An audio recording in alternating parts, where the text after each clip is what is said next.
মঞ্চে উপবিষ্ট আছেন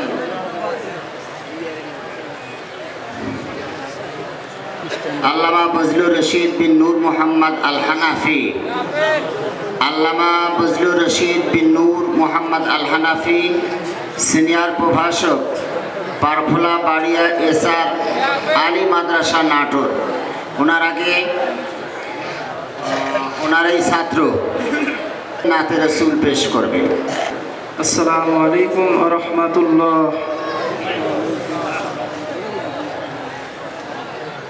মন যদি দিতে হয় নবীকে দিও, আহা ভালো যদি বাসতে হয় নবীকে বাসো।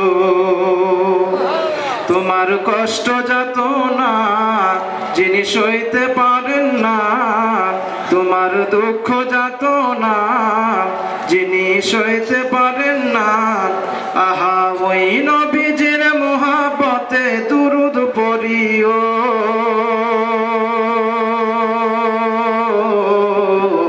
মন যদি দিতে হয় নবীকে দিও, আহা ভালো যদি বাসতে হয় নবীকে বাসো। সারা জীবন কাঁদেন নবী এই যে দুনিয়ায়, আহা এখনো কাঁদেন তিনি শুয়ে মদিনায়। সারা জীবন কাঁদেন নবী এই যে দুনিয়ায়, আহা এখনো কাঁদেন তিনি শুয়ে মদিনায়। জানের চেয়ে বেশি তাকে, আহা প্রাণের চেয়ে বেশি তাকে ভালোবাসিও। মন যদি দিতে হয় নবীকে দিও, আহা ভালো যদি বাসতে হয় নবীকে বাসো। হাসরের ময়দানে নবী থাকিবেন সেজদায়, আহা আমার আশিক উম্মত যেন জান্নাত পেয়ে যায়। হাসরের ময়দানে নবী থাকিবেন সেজদায়, আহা আমার আশিক উম্মত যেন জান্নাত পেয়ে যায়। ওই নবীজির দিদার চেয়ে, আহা ওই নবীজির দিদার চেয়ে দুরূদ পড়িও। মন যদি দিতে হয় নবীকে দিও, আহা ভালো যদি বাসতে হয় নবীকে বাসো। তোমার কষ্ট যত না যিনি সইতে পারেন না, তোমার দুঃখ বেদনা যিনি সইতে পারেন না, আহা ওই নবীজির মোহাব্বতে দুরূদ পড়িও। মন যদি দিতে হয় নবীকে দিও। নবীর দিদার একবার যদি নসিব হয়ে যায়, আহা জাহান্নামের আগুন তাকে দেখিয়া পালায়। নবীর দিদার একবার যদি নসিব হয়ে যায়, আহা জাহান্নামের আগুন তাকে দেখিয়া পালায়। পাগলদারি দিদার দিয়ে, পাগলদারি দিদার দিয়ে ধন্য করিও। মন যদি দিতে হয় নবীকে দিও, আহা ভালো যদি বাসতে হয় নবীকে বাসো। জাহান্নামের গেটে যাকে গাড়িয়া খাইবে, আহা চোখ যে পানিতে শুধু ঝরিতে থাকবে। জাহান্নামের গেটে যাকে গেরিয়া খাইবে, আহা চোখ শুধু পানিতে ঝরিতে থাকবে।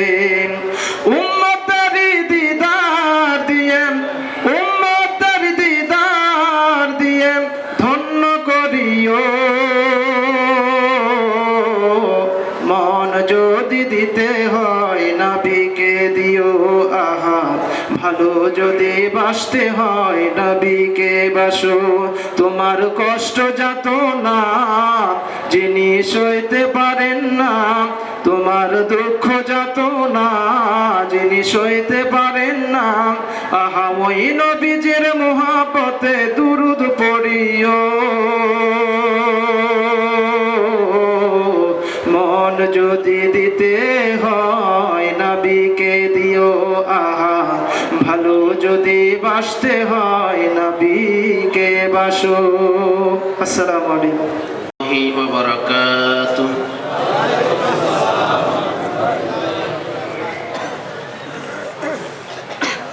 আলহামদুলিল্লাহ نحمده ونستعينه ونستغفره ونعوذ بالله من شرور أنفسنا ومن سيئات أعمالنا، من يهد الله فلا مضل له ومن يضلله فلا هادي له، ونشهد أن لا إله إلا الله وحده لا شريك له، ونشهد أن سيدنا وحبيبنا ومولانا محمدا عبده ورسوله الذي أرسله بالحق بشيرا ونذيرا وداعيا إلى الله بإذنه وسراجا منيرا. فقد قال الله تعالى في كلامه المجيد وفرقانه الحميد: أعوذ بالله من الشيطان الرجيم. بسم الله الرحمن الرحيم. إن الله وملائكته يصلون على النبي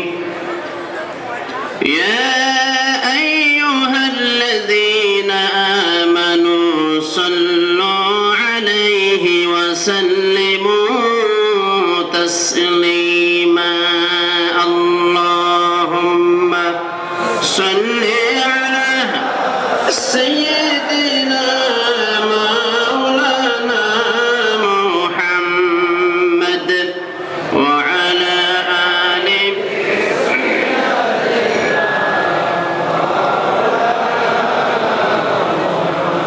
আরো জোরে সরে মহব্বত সগরে পাঠ করুন: আল্লাহুম্মা সাল্লি আলা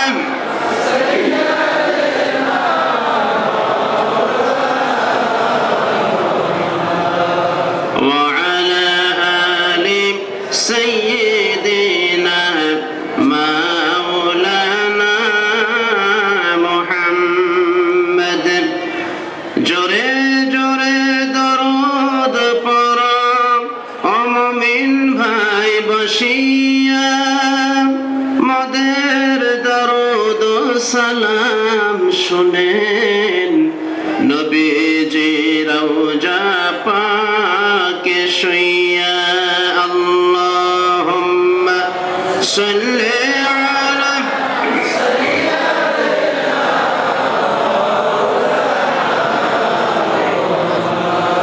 وعلى آل سيدنا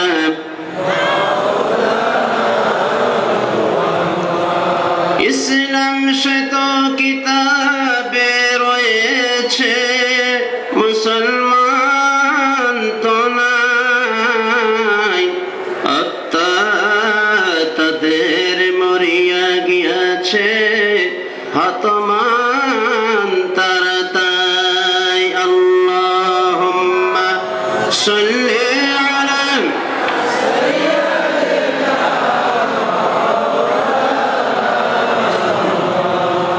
وعلى آل سيدنا مولانا محمد.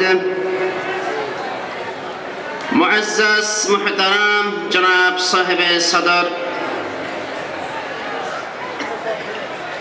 দামোদপুর মহানগর রংপুর ঐতিহাসিক বড় ময়দান ঈদগাহ মাঠের এই বিরাট ওয়াজ মাহফিলের সভাপতি জনাব আব্দুর রশিদ এবং মাহফিল পরিচালনায় আলহাজ হাফেজ মোহাম্মদ শামসুল আলম। আজকের মাহফিলের সকল আমন্ত্রিত ওলামায়ে কেরাম, বক্তা ভাইরা,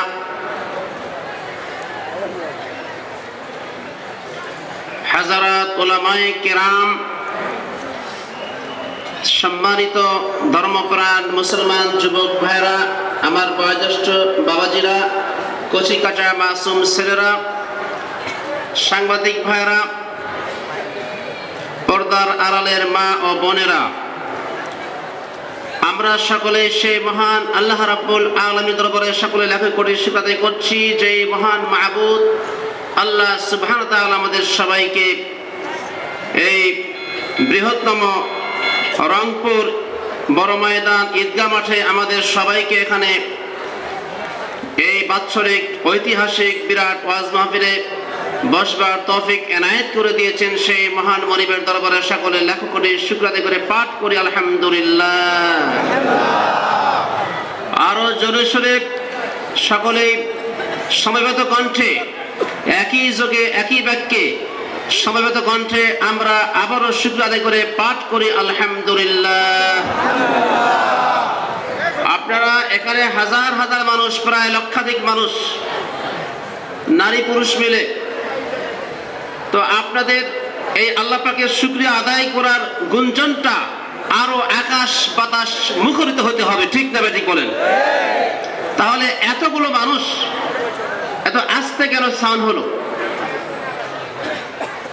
আমরা সকলেই সেই মহান মনিবকে খুশি করি যে মহান মনিব আমাদের খালেক। আমাদের খালেক কে? আরো জোরে বলেন। আমাদের খালিক হলেন আল্লাহ রাব্বুল আলামিন। সেই আল্লাহ রাব্বুল আলামিনকে খুশি করবার জন্য আমরা সকলেই আবার একই যোগে একই বাক্যে সমবেত কণ্ঠে সমস্বরে আল্লাহ পাকের শুকর আদায় করে পাঠ করি আলহামদুলিল্লাহ। আপনারা কেমন আছেন বলুন? সকলেই ভালো আছেন তো? সকলেই পাঠ করি আলহামদুলিল্লাহ। আপনাদের এই ঐতিহাসিক বিরাট ওয়াজ মাহফিল আমি দেখে খুবই আনন্দিত হয়েছি। আমার খুব ভালো লেগেছে যে আপনাদের এই উত্তরাঞ্চল ঐতিহাসিক এই বৃহত্তম রংপুর মহানগরের এই ঐতিহাসিক বিরাট ওয়াজ মাহফিল যা শত শত বছর ধরে পালিত হচ্ছে, নাকি এই বিশাল জনসমুদ্র হয়েছে। আজকের এই বিরাট ওয়াজ মাহফিলের ওসিলা, এই ওয়াজ মাহফিলের মাধ্যমে এই এলাকায় একটা জনসমুদ্র হয়েছে, বলুন সুবহানাল্লাহ। তো আপনারা এই মাহফিলে আসতে পেরেছেন, বসতে পেরেছেন, আপনারা খুশি না নারাজ বলুন? ঠিক তো? মাহফিল ছেড়ে চলে যাবেন না তো? বুঝেন কথা, বুঝে শোনা উত্তর দিবেন। থাকবেন তো সারা রাত? যে এখন আপনারা যদি থাকেন এবং এখানে যদি আপনারা দর্শক শ্রোতা, আমরা বক্তা, আপনাদের পক্ষ থেকে আন্তরিকতার অভাব থাকবে না। অর্থাৎ আপনারা আমাকে সাহায্য করবেন, আমি আপনাদেরকে ওয়াজ শুনিয়ে সাহায্য করবো, ঠিক আছে কি? এবং আমাকে সহযোগিতা করতে হবে, সাউন্ড দিবেন, আওয়াজ করবেন, কথা বুঝতে হবে, বলতে হবে, আমার সঙ্গে কথা বলতে হবে। পারবেন তো? তাহলে আমরা সেই মহান মনিবকে খুশি করবার জন্য এই লাখো জনতা, লাখো কণ্ঠে আমরা আবারও আল্লাহ পাকের শুকর আদায় করে পাঠ করি আলহামদুলিল্লাহ। আল্লাহ শুকর আদায় করে পাঠ করবেন, আল্লাহ শুকরিয়া আদায় করবেন, বেশি করে শুকরিয়া পাঠ করবেন। মনে রাখবেন আমার আপনার নবীকে, আমার আপনার নবীজিকে, বিশ্ব নবী মুহাম্মদুর রাসূলুল্লাহ সাল্লাল্লাহু আলাইহি সাল্লাম, তিনি হলেন কি সারা বিশ্ব জগতের সর্বশ্রেষ্ঠ নবী। আর সেই সর্বশ্রেষ্ঠ নবী উম্মত কারা? আপনারা, ঠিক না ঠিক বলুন? তাহলে সর্বশেষ নবীজির উম্মত হতে পেরেছেন, খুশি না নারাজ? যেই নবী সম্পর্কে, যে রাসূল সম্পর্কে আপনার এই পৃথিবীর লক্ষ লক্ষ নবী রাসূলগণ আল্লাহ রাব্বুল ইজ্জাতকে বলেছিলেন যে আমাদেরকে নবী না বানাইয়া যদি আপনি আয় আল্লাহ তাআলা বিশ্ব নবীর উম্মত বানাতেন আমাদের জীবন ধন্য হতো, আমাদের জীবন শ্রেষ্ঠ হয়ে যেত। বলেন সুবহানাল্লাহ। সেই নবীজি যখন পৃথিবীতে আসলেন জান্নাতি রেশমি কাপড় পরিহিত অবস্থায়, তখন তিনি প্রথমেই এই পৃথিবীতে আসার সঙ্গে সঙ্গে প্রথমেই তিনি আর কারো কথা বলেন নাই, তিনি আল্লাহ রাব্বুল ইজ্জাতের শুকরিয়া আদায় করেছিলেন। বলেন সুবহানাল্লাহ।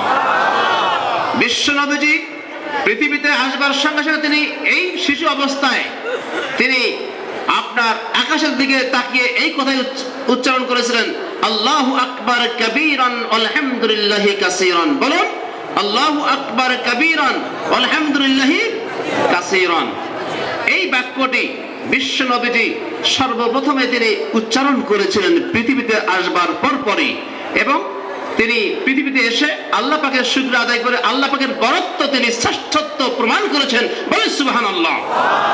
আল্লাহু আকবার কাবীরা, আয় আল্লাহ আপনি সর্বশ্রেষ্ঠ, আপনি সুমহান, আপনার যত সর্বশ্রেষ্ঠ বড় আর কেউ নাই। বলেন সুবহানাল্লাহ।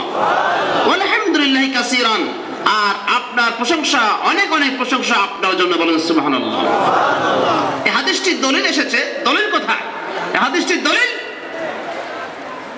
খাসাইসুল কুবরা কিতাব প্রথম খণ্ড 101 পৃষ্ঠা লেখক আল্লামা আব্দুর রহমান জালালউদ্দিন সুয়ুতী রাহমাতুল্লাহ আলাইহি, এই লেখকের বাড়ি ছিল মিশরের রাজধানী কায়রোর সুইত নামক গ্রামে।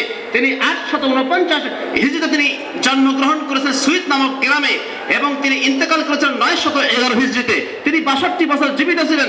আর আল্লামা জালালউদ্দিন সুয়ুতী তিনি মুস্তাহিদ আইম্মাতুল মুস্তাহিদিন আলেমদের মধ্যে তিনি একজন মুস্তাহিদ আলেম ছিলেন। এবং আল্লামা আব্দুর রহমান জালালউদ্দিন সুয়ুতী রাহমাতুল্লাহ তিনি একটানা কোরআনের হাফেজ ছিলেন, হাদিসের হাফেজ ছিলেন, তিনি 2 লক্ষ হাদিসের হাফেজ ছিলেন। বলেন সুবহানাল্লাহ।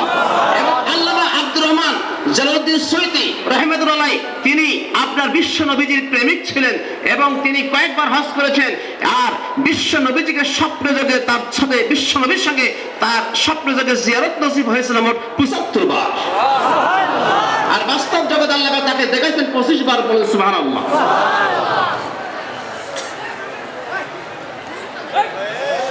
কি ভাই রাগ করছেন নাকি? আলোচনা কিন্তু আমি শুরু করে নাই, একটু ভূমিকা আসতেছে। সুতরাং সেই বিশ্বনবী যখন দরুদ শরীফ পাঠ করবেন, আস্তে পাঠ করলে হবে না। মনে রাখবেন সকল প্রকার ইবাদত একমাত্র আল্লাহর জন্য খাস। বলেন সুবহানাল্লাহ। দরুদ শরীফ একমাত্র বিশ্বনবীর জন্য খাস। বলেন সুবহানাল্লাহ।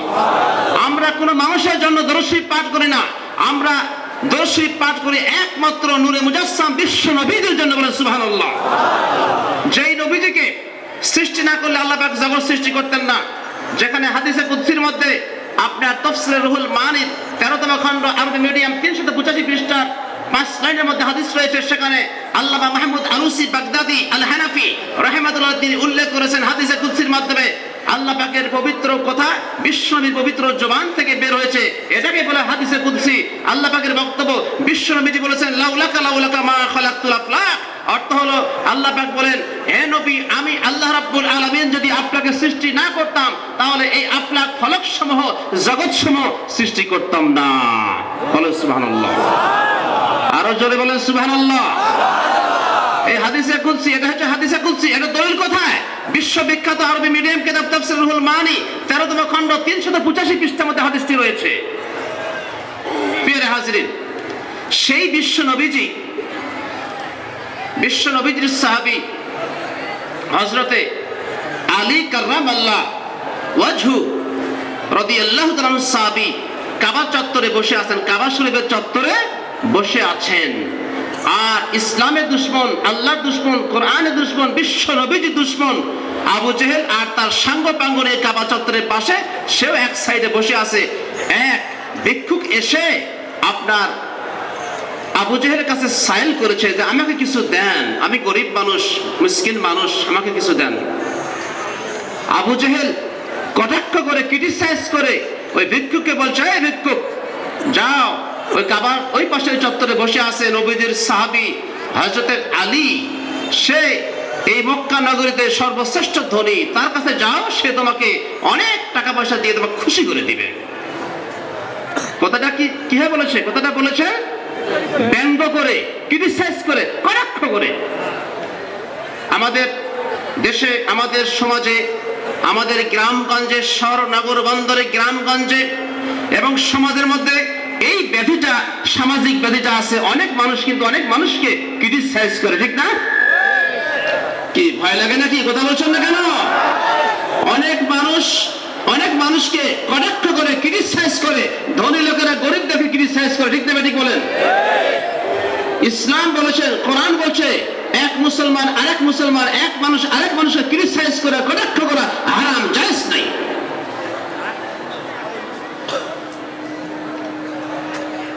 আবু জাহেলের বক্তব্য শুনে ওই মিসকিন চলে গেছে আলী সাহেবের কাছে, গিয়ে বলছে, হুজুর আমাকে কিছু দেন, আপনি নাকি মক্কা শহরের মধ্যে বড় ধনী মানুষ, অথচ আপনারা জানেন হাদিসে আসছে হযরত আলী সাহেব গরিব মানুষ ছিলেন, ঠিক না? ঠিক বলেন।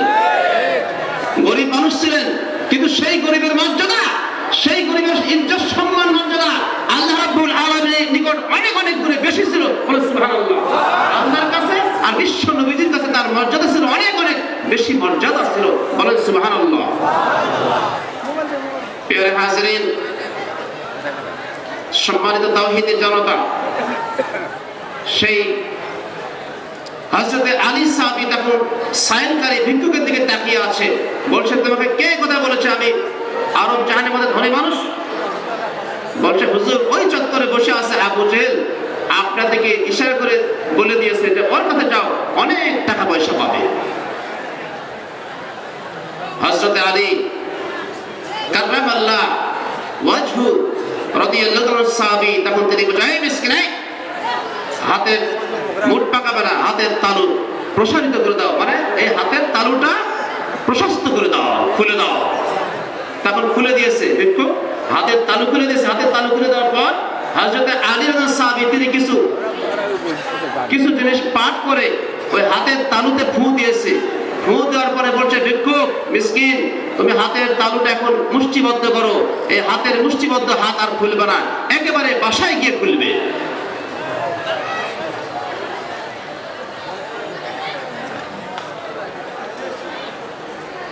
বন্ধুরা আমার,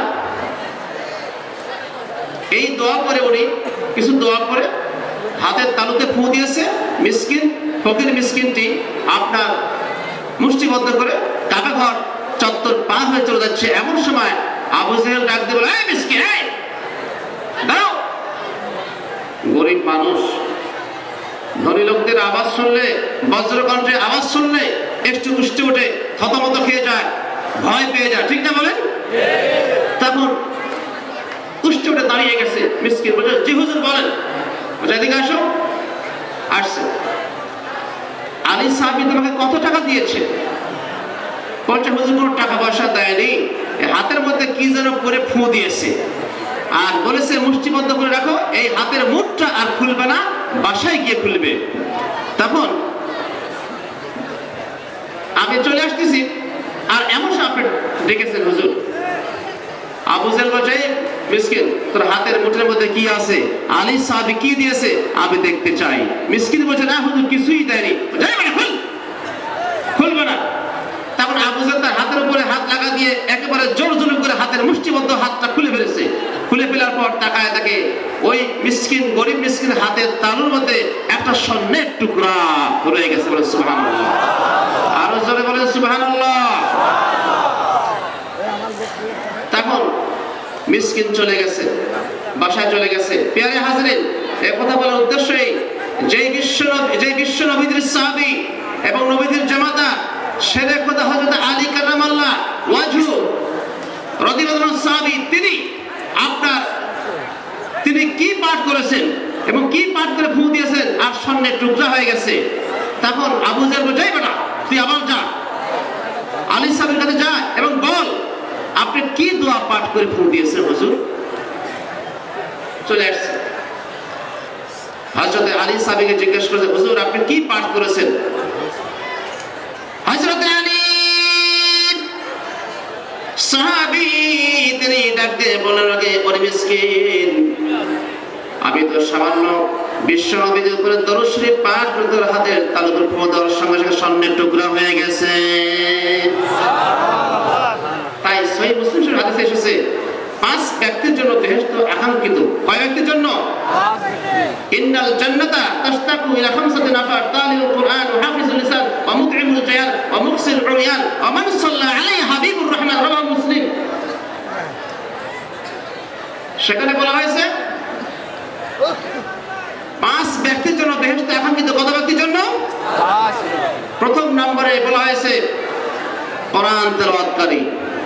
2 নম্বর বলা হয়েছে এই জিহ্বাকে সংযত করে জিহ্বাকে অশ্লীল ভাষা প্রয়োগ করে অশ্লীল ভাষা কথাবার্তা বলার থেকে হেফাজতকারী ব্যক্তি।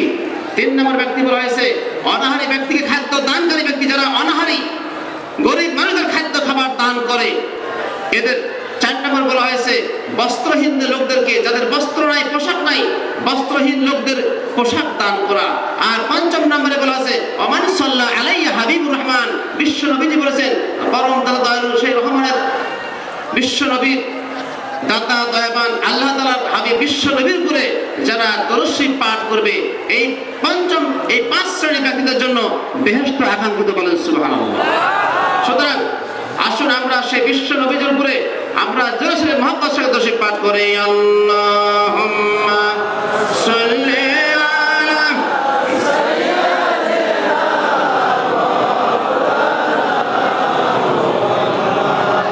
ওয়া আলা আলি সাইয়্যিদিনা। আর জোরে মুহাম্মদ সাল্লাল্লাহু আলাইহি ওয়াসাল্লাম পাঠ করি। আল্লাহুম্মা সাল্লি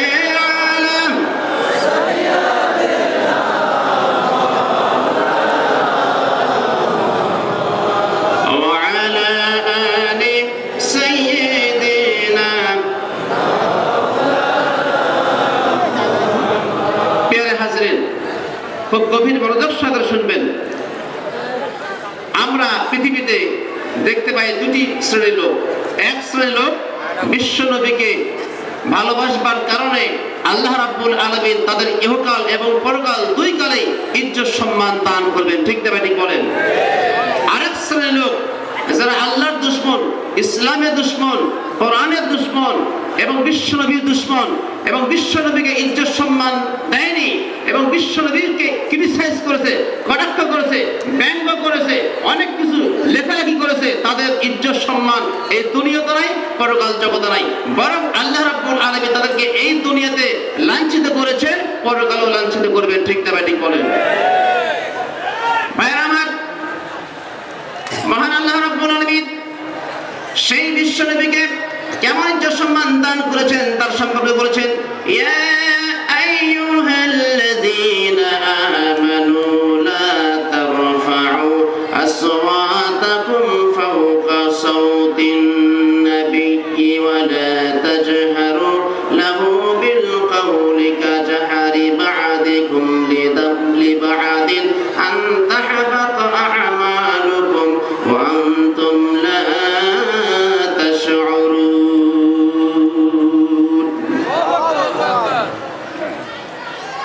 আল-কুরআন সূরা হুজরাত আয়াত নম্বর 2।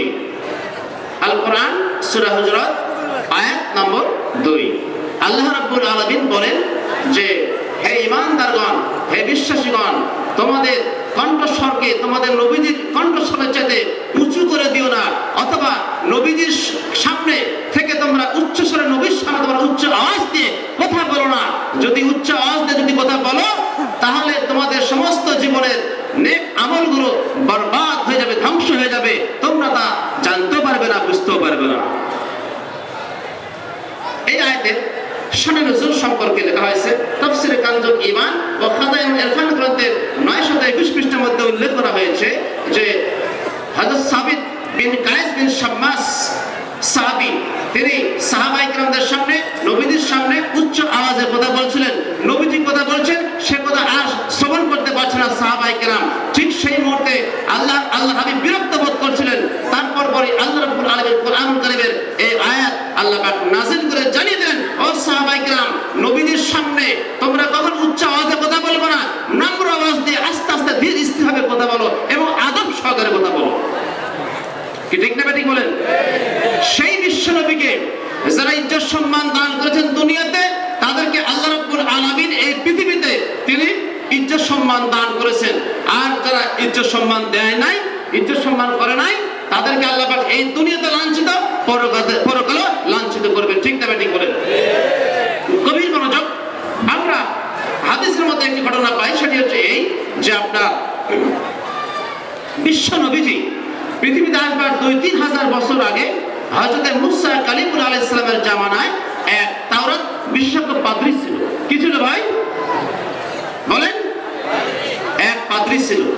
সেই পাদ্রী প্রত্যেকদিন গভীর রাতে ঘুমানোর আগে সে রাতে তাওরাত কিতাব পাঠ করে ঘুমাতো। কোনো এক রাতে সে তাওরাত কিতাব পাঠ করতে করতে ওই তাওরাত কিতাবের মধ্যে মুহাম্মদ শব্দটি আপনার 90টি স্থানে সে পেয়ে যায়। পার করে তখন বিশ্ব নবী মুহাম্মদ শব্দটি নিয়ে সে ক্রিটিসাইজ করে, কটাক্ষ করে, আর মনে মনে ভাবে যে এই মুসা কালিমুল্লাহ যে বড় নবী রাসূল আর কে হতে পারে পৃথিবীতে? এই মুহাম্মদকে চিনি না। মুহাম্মদ কে? তাকে আমি তো চিনি না। তার নামটা মুহাম্মদ সাল্লামের নাম, বিশ্ব নবীর নাম মুহাম্মদ শব্দটি সে লাল কালি দিয়ে 90টি জায়গা সে লাল কালিতে কেটে দিয়েছে। জোরে বলেন না আউযুবিল্লাহ। 90টি জায়গা লাল কালি দিয়ে কেটে দেওয়ার পরে সে শুয়ে ঘুমায় গেছে। এখন আপনার ভোর রাতে সে উঠে তাকায় দেখে তার গোটা বডিকে আর শরীরটিকে, দেহটিকে আল্লাহ রাব্বুল আলামিন গুইসাপ বানায় দিয়েছে। জোরে বলেন নাউযুবিল্লাহ। আরো জোরে বলেন নাউযুবিল্লাহ। কি বানাইছে ভাই? গুইসাপ। কি গুইসাপ খাওয়া হালাল না হারাম? আমাদের হানাফি মাযহাবে কাকড়া খাওয়া, গুইসাপ খাওয়া, কচ্ছপ খাওয়া এগুলো জায়েজ নাই। মাকরুহ তাহরিম নিষেধ নাজায়েজ বলা হয়েছে। শাফি মাযহাবে জায়েজ বলা হয়েছে, কিন্তু হানাফি মাযহাবে জায়েজ নেই।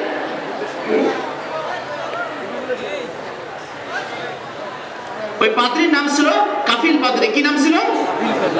কাফিল। আলোচনা বলেন কি পাদ্রী ছিল? আপনারা কথা না বলে থাকলে আলোচনা করব না। আপনারা কথা সকলে আমার সাথে কথা বলেন। কি পাদ্রীর নাম কি ছিল? কাফিল পাদ্রী ছিল। সে তখন ভোর রজনীতে এবার আল্লাহকে ডেকে বলছে, রব্বুল আলামিন, এমন একজন ব্যক্তির নাম পাঠ করলাম ওই গভীর রজনীতে ঘুমানোর পূর্বে তাওরাত কিতাব পাঠ করতে করতে মুহাম্মদ শব্দ 90টি স্থানে পেয়েছিলাম। আর আমি হিংসা করে সেই মুহাম্মদকে চিনি না, জানি না, তার কারণে আমি কটাক্ষ করে, ক্রিটিসাইজ করে, হিংসা করে আমি মুহাম্মদ শব্দটি 90টি স্থানে লাল কালি দিয়ে কেটে দিয়েছি মাওলা। আর তুমি এর পরিণতির জন্য, শাস্তির জন্য তুমি আমাকে বিরাট করে একটা গুইসাপ বানিয়ে দিলে। আমার গোটা দেহকে, গোটা শরীরটাকে, গোটা বডিটাকে তুমি আমার গুইসাপ বানিয়ে দিয়েছো রব্বুল আলামিন। আমি এখন আযাব পেতে চাই রব্বুল আলামিন। আমি কেমন করে এখন মানুষ হব চিন্তায় ব্যতিব্যস্ত হয়ে গেছেন। প্রিয় হাজরিন, ওই কফিল পাদ্রী অন্ধকারে থাকা অবস্থায় তখন বাড়ি থেকে বের হয়ে চলে গেছে। যাওয়ার পর মিশর শহরের পাশে ওইদিকে তুর পাহাড় রয়েছে অনেক দূর, সেই তুর পাহাড়ে চলে গেছে। তুর পাহাড়ের পাদদেশে সে একটা জঙ্গলের মধ্যে দাঁড়ায় আছে, জবেদার জঙ্গলে আশ্রয় নিয়েছে। সকাল হয়ে গেছে। হযরত মুসা কালিমুল আলাইহিস সালাম তিনি প্রত্যেকদিন মাঝে মাঝে প্রায় দিনই তিনি তুর পাহাড়ে উঠে আরোহণ করতেন, তুর পাহাড়ে যেতেন। তুর পাহাড়ে একটি খেজুর গাছ ছিল, ওই খেজুর গাছের সঙ্গে হিলান দিয়ে এসে আকাশের দিকে তাকিয়ে থেকে আল্লাহ রাব্বুল আলামিনের সাথে তিনি কথা বলতেন। বলেন সুবহানাল্লাহ। আল্লাহ রাব্বুল আলামিনকে তিনি প্রশ্ন করতেন, রব্বুল আলামিন আমার এই প্রশ্ন রয়েছে। আর মুসা কালিমুল আলাইহিস সালামের প্রশ্ন শুনে আল্লাহ রাব্বুল আলামিন প্রত্যেকদিন আল্লাহ পাক তার জবাব দিতেন। বলেন সুবহানাল্লাহ। তাফসীরে আরবি, তাফসীরে আলাইহির মধ্যে রয়েছে হযরত মুসা কালিমুল আলাইহিস সালাম প্রত্যেকদিন আল্লাহ রাব্বুল আলামিনকে তিনি 1000টা করে প্রশ্ন করতেন। কয় হাজার বলেন? 1000 পরিমাণ প্রশ্ন করতেন, আর 1000 পরিমাণ আল্লাহ রাব্বুল আলামিন জবাব দিতেন।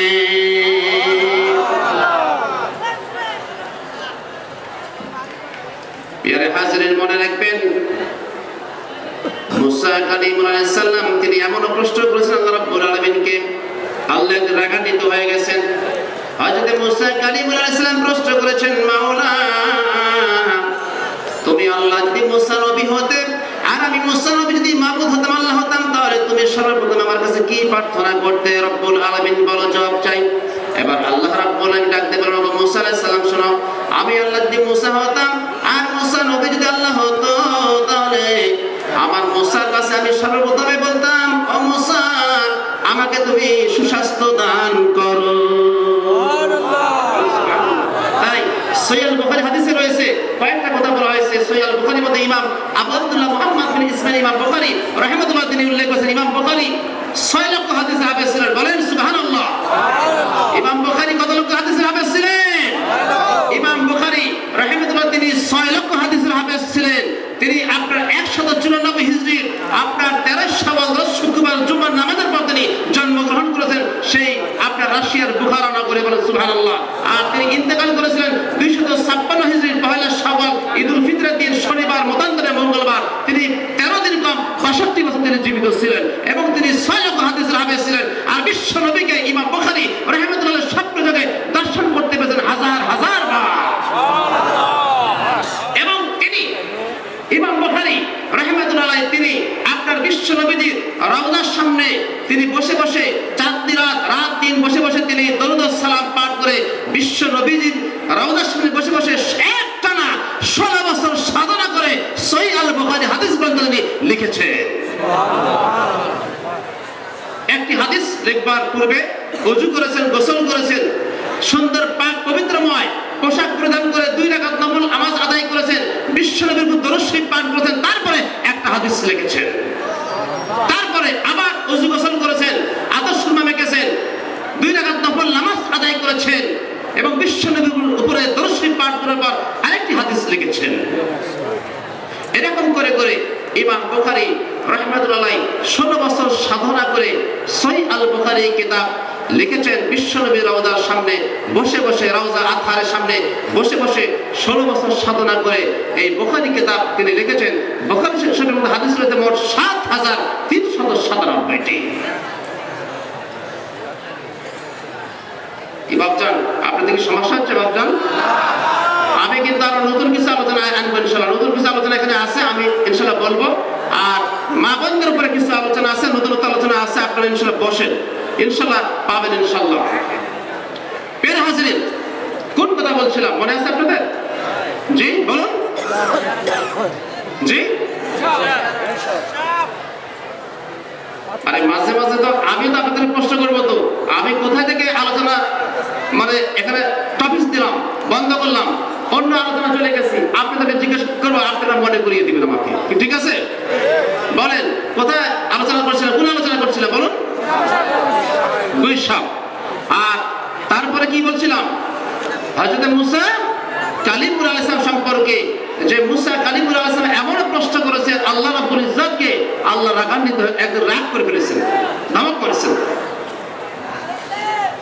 আরেকদিন মুসা কালিমুল আলাইহিস সালাম প্রশ্ন করেছেন রব্বুল আলামিন, আমার বাবা আদম আলাইহিস সালাম জান্নাতের মধ্যে ছিলেন, জান্নাতের বাইরে গেটকিপার দারোয়ান ছিল না? বলছে হ্যাঁ দারোয়ান ছিল। আল্লাহ বলছে হ্যাঁ দারোয়ান ছিল তো। এখন মুসা কালিমুল আলাইহিস সালাম খুব সাহসী নবী ছিলেন, সাহসী এবং মেজাজ গরম, নেক্সট লেভেলের মেজাজ গরম তার ছিল, রাগীব মানুষ ছিল। হযরত মুসা কালিমুল আলাইহিস সালাম বললেন, রব্বুল আলামিন জান্নাতের দরজা ছিল না? হ্যাঁ জান্নাতের দরজা ছিল। জান্নাতের দরজা ছিল, জানালা ছিল, বাইরে গেট ছিল, গেট কিপার দারোয়ান ছিল। তার সত্ত্বেও, দারোয়ান থাকা সত্ত্বেও আমার বাবা আদম আলাইহিস সালামকে ধোঁকা দেওয়ার জন্য ওই জান্নাতের মধ্যে ইবলিস শয়তান কেমন করে প্রবেশ করলো? কি ঠিক না? এটা কঠিন প্রশ্ন না বলুন ভাই? কঠিন প্রশ্ন। এবার আল্লাহ রাব্বুল আলামিন ডাকতে বলে, হে মুসা কালিমুল্লাহ, জান্নাতের মধ্যে দরজা ছিল, জানালা ছিল, জান্নাতের বাইরে গেট ছিল, গেট কিপার দারোয়ান ছিল, তা থাকা সত্ত্বেও ইবলিস শয়তান কেমন করে জান্নাতের মধ্যে প্রবেশ করে তোমার বাবা আদম আলাইহিস সালামকে ধোঁকা দিয়েছে, এটা আমার একটা আভ্যন্তরীণ ব্যাপার। এই ব্যাপারে তুমি মুসা কালিমুল্লাহ কোনোদিন আমাকে আর প্রশ্ন করিও না। সেদিন থেকে মুসা কালিমুল্লাহ সালাম আর প্রশ্ন করলেন না, প্রশ্ন করা বন্ধ করে দিলেন। বলেন সুবহানাল্লাহ। সেই মুসা কালিমুল আলাইহিস সালামের সঙ্গে খেজুর গাছের একটা সম্পর্ক ছিল, যার কারণে এই কফিল পাদ্রীর ঘটনা বলতেছিলাম, মনে আছে না আপনাদের? সেই কফিল পাদ্রীর ঘটনার জন্য বলতেছিলাম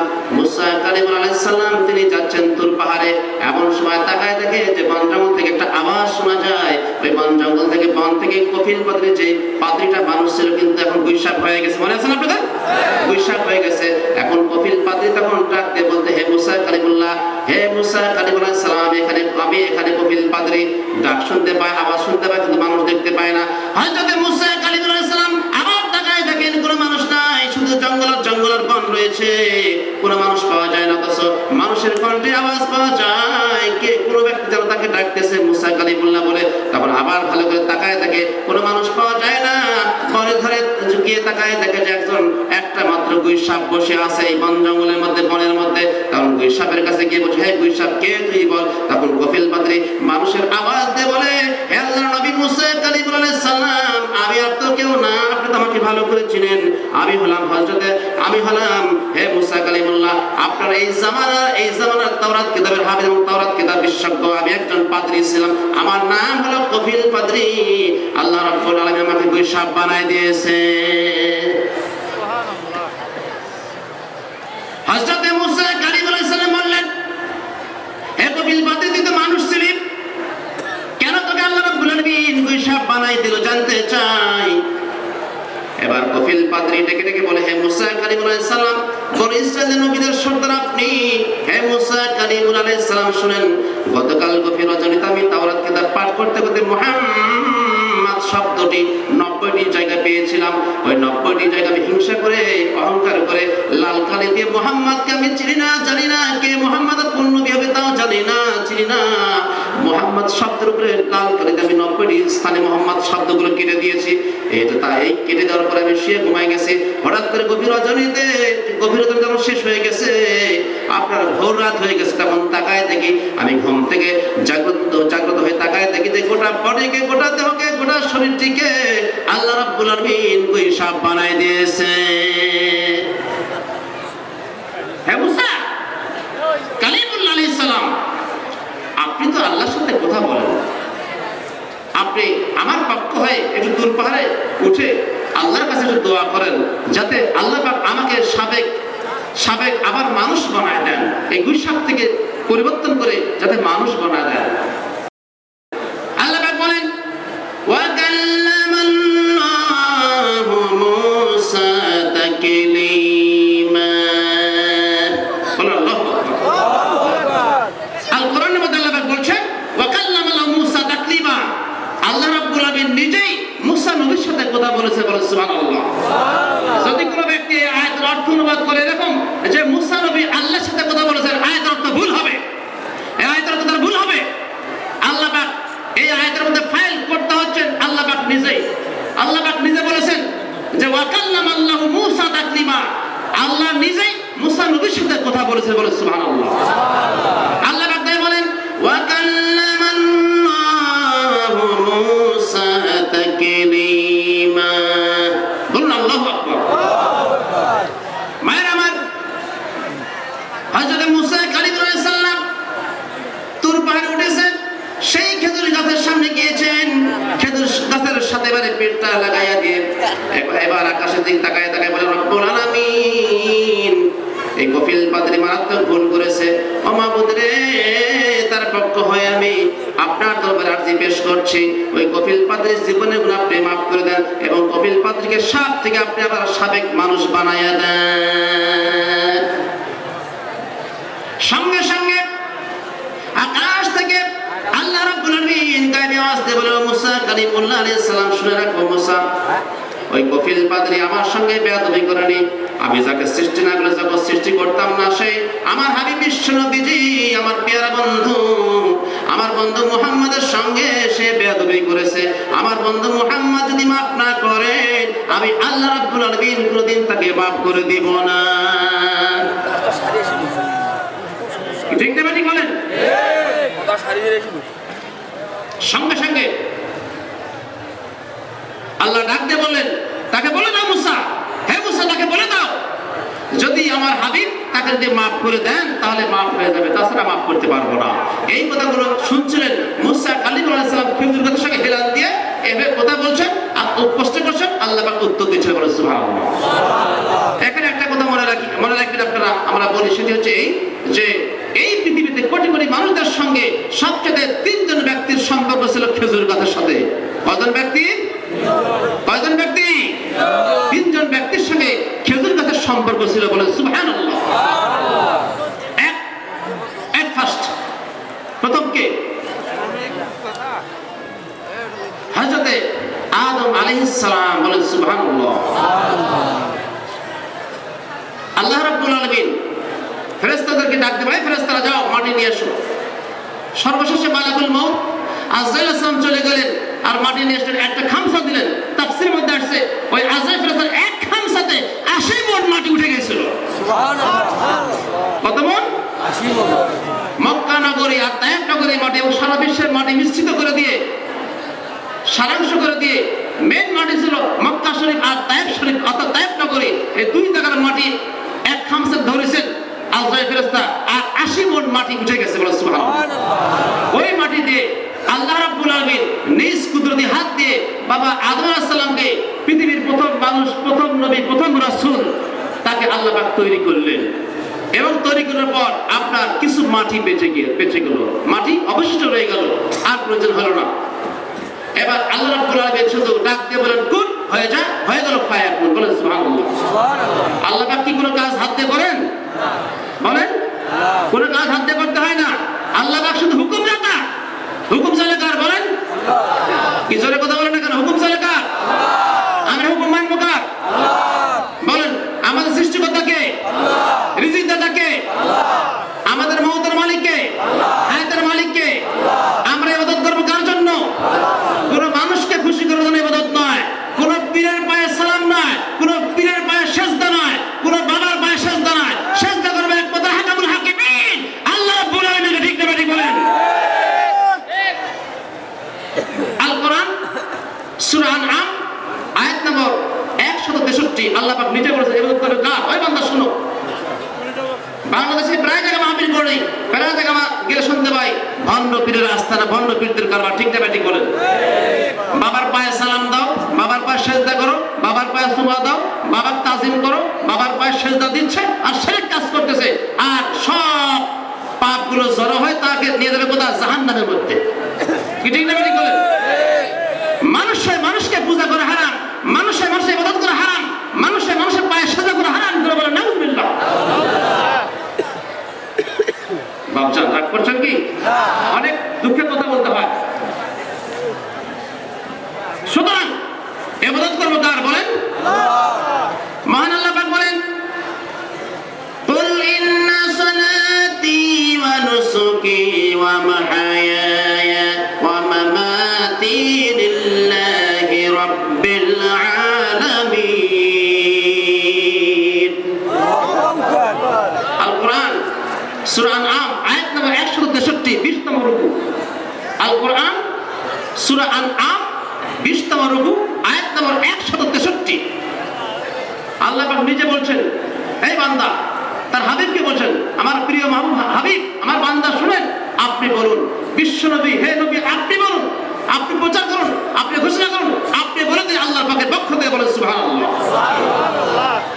আল্লাহ পাক বলেন, হে নবী আপনি বলুন, কুলিন্না সালাতি, নিশ্চয় আমার নামাজ, আমার জীবন, আমার কুরবানি, আমার হায়াত, মওত সব একমাত্র আল্লাহ রাব্বুল আলামিনের জগৎ, আল্লাহ রাব্বুল আলামিনের জন্য, বলেন সুবহানাল্লাহ।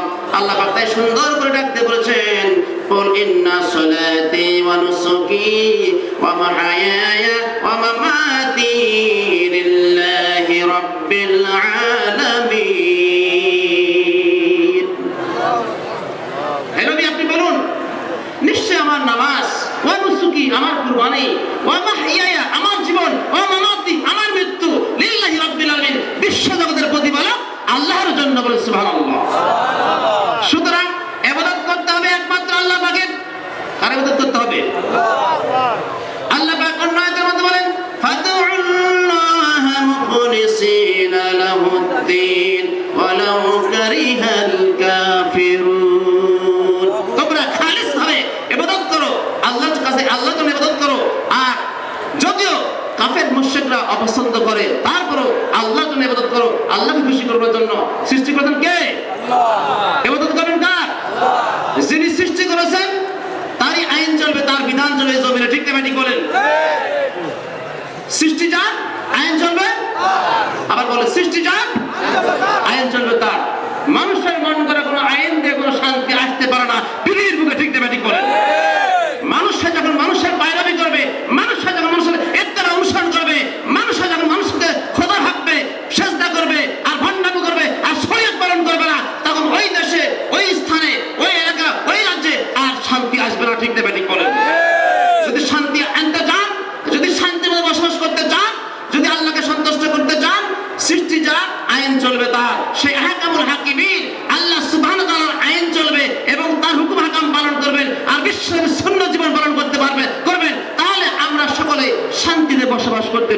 ঠিক না ঠিক বলেন।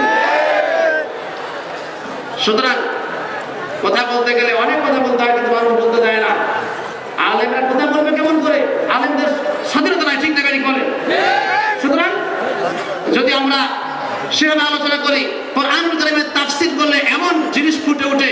আমি বলি ভাইরা আমার, কোরআনুল কারীমের তাফসীর শুনলে অনেক মানুষের রাগ হয়ে যায়, মেজাজ গরম হয়, আপনার গায়ের মধ্যে টকবক টকবক করে, মানে মেজাজ গরম হয়ে যায়। কেন? কোরআনুল কারীম এমন একটি পবিত্র গ্রন্থ, বিশ্বের সর্বশ্রেষ্ঠ মহাগ্রন্থ আল কোরআনুল কারীম।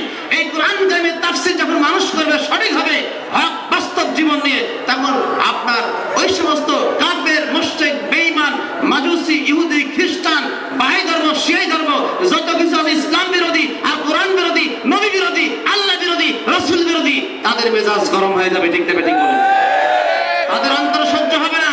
কিন্তু আমরা কোরআন প্রেমিক, আল্লাহ প্রেমিক, নবী প্রেমিক, কোরআন প্রেমিক, রাসূল প্রেমিক, রাসূলের সুন্নাত আমরা জীবন যাপন যারা করি, এক কথায় বিশ্ব নবী প্রেমিক আমরা যারা আছি, আমরা কখনোই সেই ইহুদি, খ্রিস্টান, মুশরিকদেরকে কখনোই কোরআনকে অপমানিত, লাঞ্ছিত হতে দিব না পৃথিবীর বুকে, ঠিক না ঠিক বলেন। ইহুদি খ্রিস্টানদের দেশে কত ব্যঙ্গকর লোক কার্টুন তৈরি করে, ঠিক না ঠিক বলেন। আমরা প্রতিবাদ করেছি, আমরা সারা বিশ্বের আলেম সমাজ, উলামায়ে কেরাম সমাজ, আলেম সমাজ আমরা প্রতিবাদ করেছি।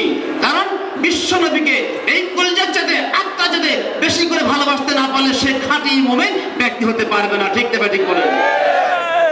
আচ্ছা, কাকে বেশি ভালোবাসেন বলেন? কথা বলেন না কেন? আল্লাহ রাব্বুল আলামিন বলেন, কুল ইন কুনতুম তুহিব্বুনাল্লাহা ফাত্তাবিউনি ইউহিব্বুকুমুল্লাহু ওয়া ইয়াগফির লাকুম যুনুবাকুম আল্লাহু গফুরুর রহিম। আল কোরআন সূরা আলে ইমরান ৪র্থ রুকু আয়াত নম্বর ৩১। আয়াত নম্বর কত? ৩১। আল কোরআন সূরা আলে ইমরান আয়াত নম্বর ৩১। আল্লাহ পাক এই আলোচ্য আয়াতে কারিমার মধ্যে বলেছে, হে নবী আপনি বলুন, কুল ইন কুনতুম তুহিব্বুনাল্লাহ ফাত্তাবিউনি, হে নবী আপনি বলুন, তোমরা যদি আল্লাহকে ভালোবাসতে চাও, আল্লাহকে পেতে চাও, ওই আল্লাহ পাক নিজেই বলেছেন আমার হাবিব বিশ্ব নবী মুহাম্মদ সাল্লাল্লাহু আলাইহি ওয়াসাল্লামের অনুকরণ করো, তাহলে তিনি আল্লাহ পাক তোমাদেরকে ভালোবাসবেন এবং তোমাদের জীবনের সকল অপরাধ গুনাহ আল্লাহ পাক ক্ষমা করে দিবেন। আর আল্লাহ পাক তিনি হলেন ক্ষমাশীল এবং দয়াবান, বলেন সুবহানাল্লাহ। অন্য আয়াতের মধ্যে আল্লাহ পাক বলেন, আন-নাবিয়্যু আওলা বিল মুমিনিনা মিন আনফুসিহিম ওয়া আযওয়াজুহুম উম্মাহাতুহুম। আল কোরআন সূরা আহজাব, আল কোরআন 22 পারা সূরা আহজাব 6 নম্বর আয়াত। কয় নম্বর আয়াত? 6 নম্বর আয়াত। আল কোরআন সূরা আহজাব আয়াত নম্বর 6। আল্লাহ পাক এই আয়াতের মধ্যে বলেছেন যে আন-নাবিয়্যু আওলা বিল মুমিনিনা মিন আনফুসিহিম ওয়া আযওয়াজুহুম উম্মাহাতুহুম। নবীজি হলেন মুমিনদের জীবনের আত্মার চাইতে অধিক নিকটে, বলে সুবহানাল্লাহ। এর হাজরিন, বিশ্বনবী মুহাম্মদ আরবি, বিশ্বনবী আমাদের কাছে কি রকম?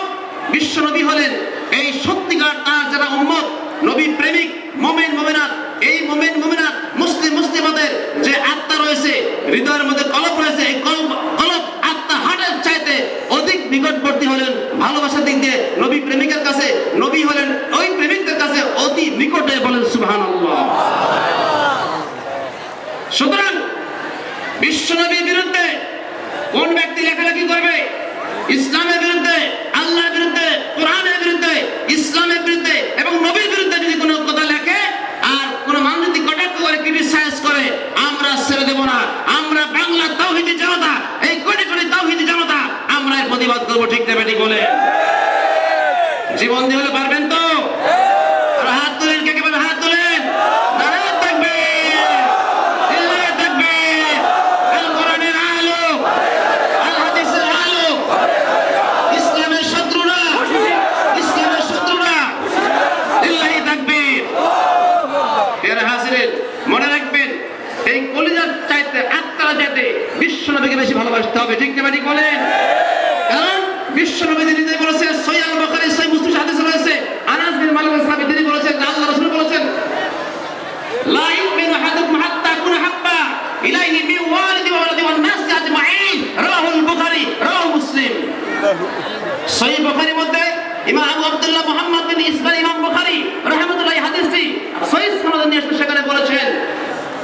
বিশ্ব নবীদের সাহাবী আনাস বিন মালিক সাহাবী তিনি বলেছেন যে আল্লাহ হাবিব ইরশাদ করেছেন তোমাদের মধ্যে কেউই ততক্ষণ পর্যন্ত ঈমানদার খাঁটি ঈমানদার হতে পারবে না, খাঁটি মুমিন হতে পারবে না, খাঁটি মুসলিম খাঁটি মুমিন হতে পারবে না ততক্ষণ পর্যন্ত যতক্ষণ পর্যন্ত তোমাদের স্ত্রী পুত্র ছেলে মেয়ে অর্থ সম্পদ গাড়ি বাড়ি এমনকি সারা বিশ্ব জগতের মানুষদের যাতে আল্লাহ হাবিবকে বেশি ভালোবাসতে না পারবে ততক্ষণ পর্যন্ত কেউ ঈমানদার খাঁটি মুমিন হতে পারবে না।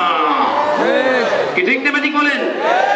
সুতরাং প্রিয় হাজিরিন আমাদের মনে রাখতে হবে আমাদের সবচেয়ে বেশি ভালোবাসতে হবে কাকে?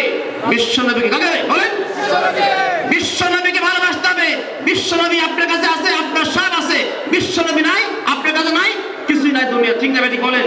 সুতরাং বিশ্বনবীর আনুগত্য করতে হবে, বিশ্বনবীর সুন্নত জীবন পালন করতে হবে, সুন্নত মানতে হবে, আবার উপদেশ দিতে হবে এবং বাস্তব জীবনে মানতে হবে, এমন করতে হবে মানুষকে বলতে হবে নবীদের সুন্নত তরিকা চলেন, আল্লাহ রাব্বুল ইজ্জত ইহকাল পরকাল দুই জগতে আপনাকে শান্তির মধ্যে রাখবেন। বলেন সুবহানাল্লাহ। বাবজান রাগ করছেন? হয়তো অনেকে চিন্তাভাবনা করছেন বাবারে মনে করছেন বক্তা খুব ধীরস্থিরভাবে কথাবার্তা বলবে বা একটু ঠান্ডা ঠান্ডা কথা বলবে, এখন বক্তা খুব মেজাজ গরম করে অনেক বাস্তব জগতের কথা বলছে। আসলে বাস্তব জগৎ তো বাস্তবিত কি বলবো, আজ যেখানে মাহফিল কথা যায় সেখানে অনেক মানুষ আমাদের সিঁড়ি লাগে সিরকুট দেয়। একজন বিধবা মহিলা একজন সিরকুট লেগেছে যে হুজুর আমার ছেলে মেয়ে আছে অনেকে, কেউ ভাত্তা বুট দেয় না হুজুর, একটু ছেলে মেয়েদের কর্তব্য কি বাপের জন্য মায়ের জন্য একটু বলবেন হুজুর, এরকম দুঃখ প্রকাশ করে লাগে। অনেক মা বোনেরা সিরকুট লেগেছে যে আমার স্বামী আমাকে তালাকও দেয় না, খাবারও দেয় না, আবার আমাকে আমার সে হকও আদায় করে না, অন্যখানে বিয়ে করে বসে আছে, আমার সে হক আদায় করে না, হুজুর এক সময় কথা বলবেন। এরকম করে অনেক স্লিপে অনেক প্রশ্ন আসে আমাদের কাছে। বাস্তব জগৎ বলতে গেলে একটা একটা করে বলতে গেলে অনেক সময় প্রয়োজন। ঠিক না ঠিক বলেন?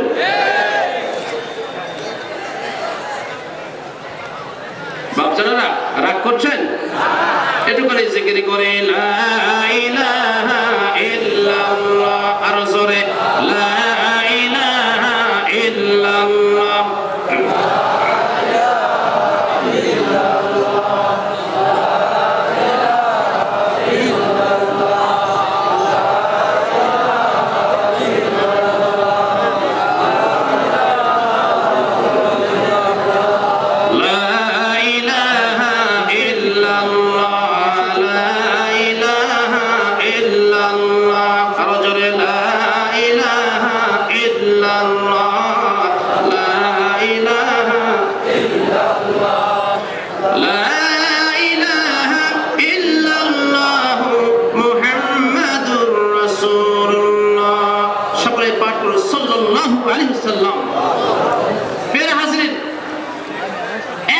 পুরুষরাও খারাপ হয়ে গেছে, এক শ্রেণীর মা বোনেরা খারাপ হয়ে গেছে। ঠিক না ঠিক বলেন?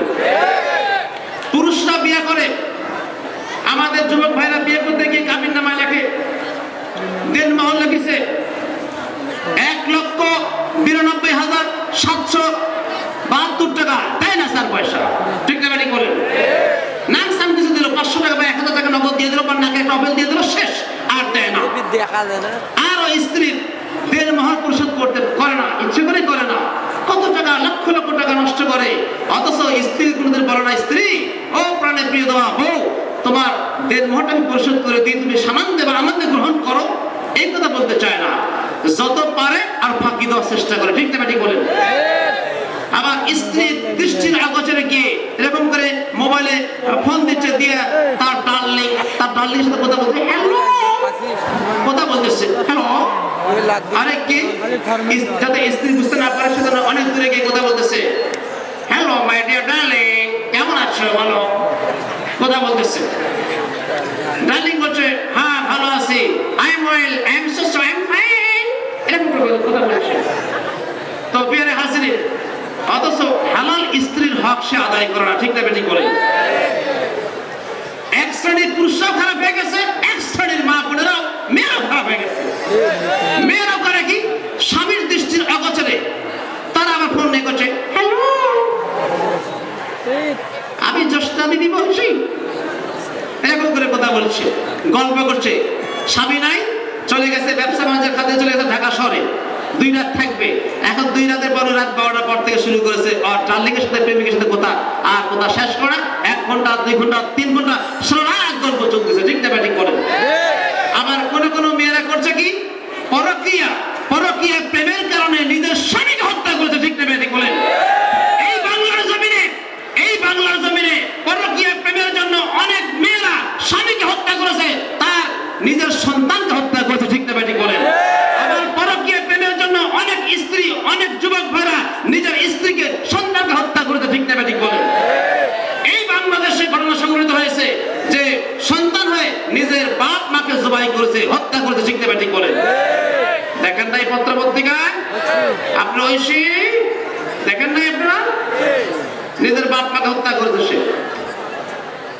শান্তি হবে কেমন করে যদি আপনি কোরআন মানেন, হাদিস মানেন, বিশ্বনবীর সুন্নাত করে যদি চলাফেরা করেন, বিশ্বনবীকে ভালোবাসেন, তাহলে আপনি কখনো কোনো মানুষকে ধোঁকা দিতে পারবেন না, স্ত্রীকে ধোঁকা দিতে পারবেন না, আপনি আপনার স্বামীকে ধোঁকা দিতে পারবেন না, ঠিক না ব্যাটিং করেন। কারণ বিশ্বনবী নিজে বলেছেন মান কাশশা ফালাইসা মিন্না, রাওয়াহু মুসলিম। বিশ্বনবী বলেছেন যে ব্যক্তি ধোঁকা দেয় সে আমার উম্মত না, সে আমার দলভুক্ত না, সে আমার উম্মত না। জোরে বলে নাউজুবিল্লাহ।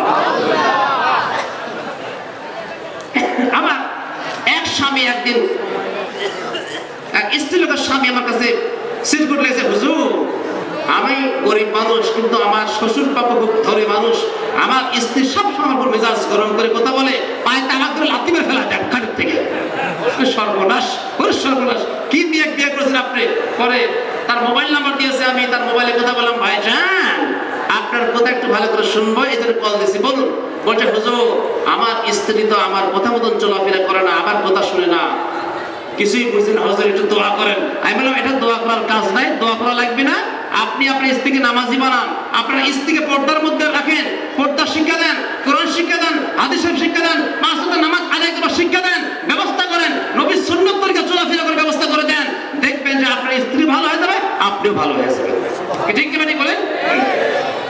আপনি কখনো ইসলাম বিরোধী কাজ করবেন না, আপনি 5 ওয়াক্ত নামাজ আদায় করুন, কোরআন তেলাওয়াত করুন, আপনি সত্য কথা বলবেন, মিথ্যা কথা বলবেন না, দেখবেন যে আপনার এই সমস্ত নেক গুণাবলী দেখবার পর আপনার স্ত্রী হয়তো ভালো হয়ে যাবে।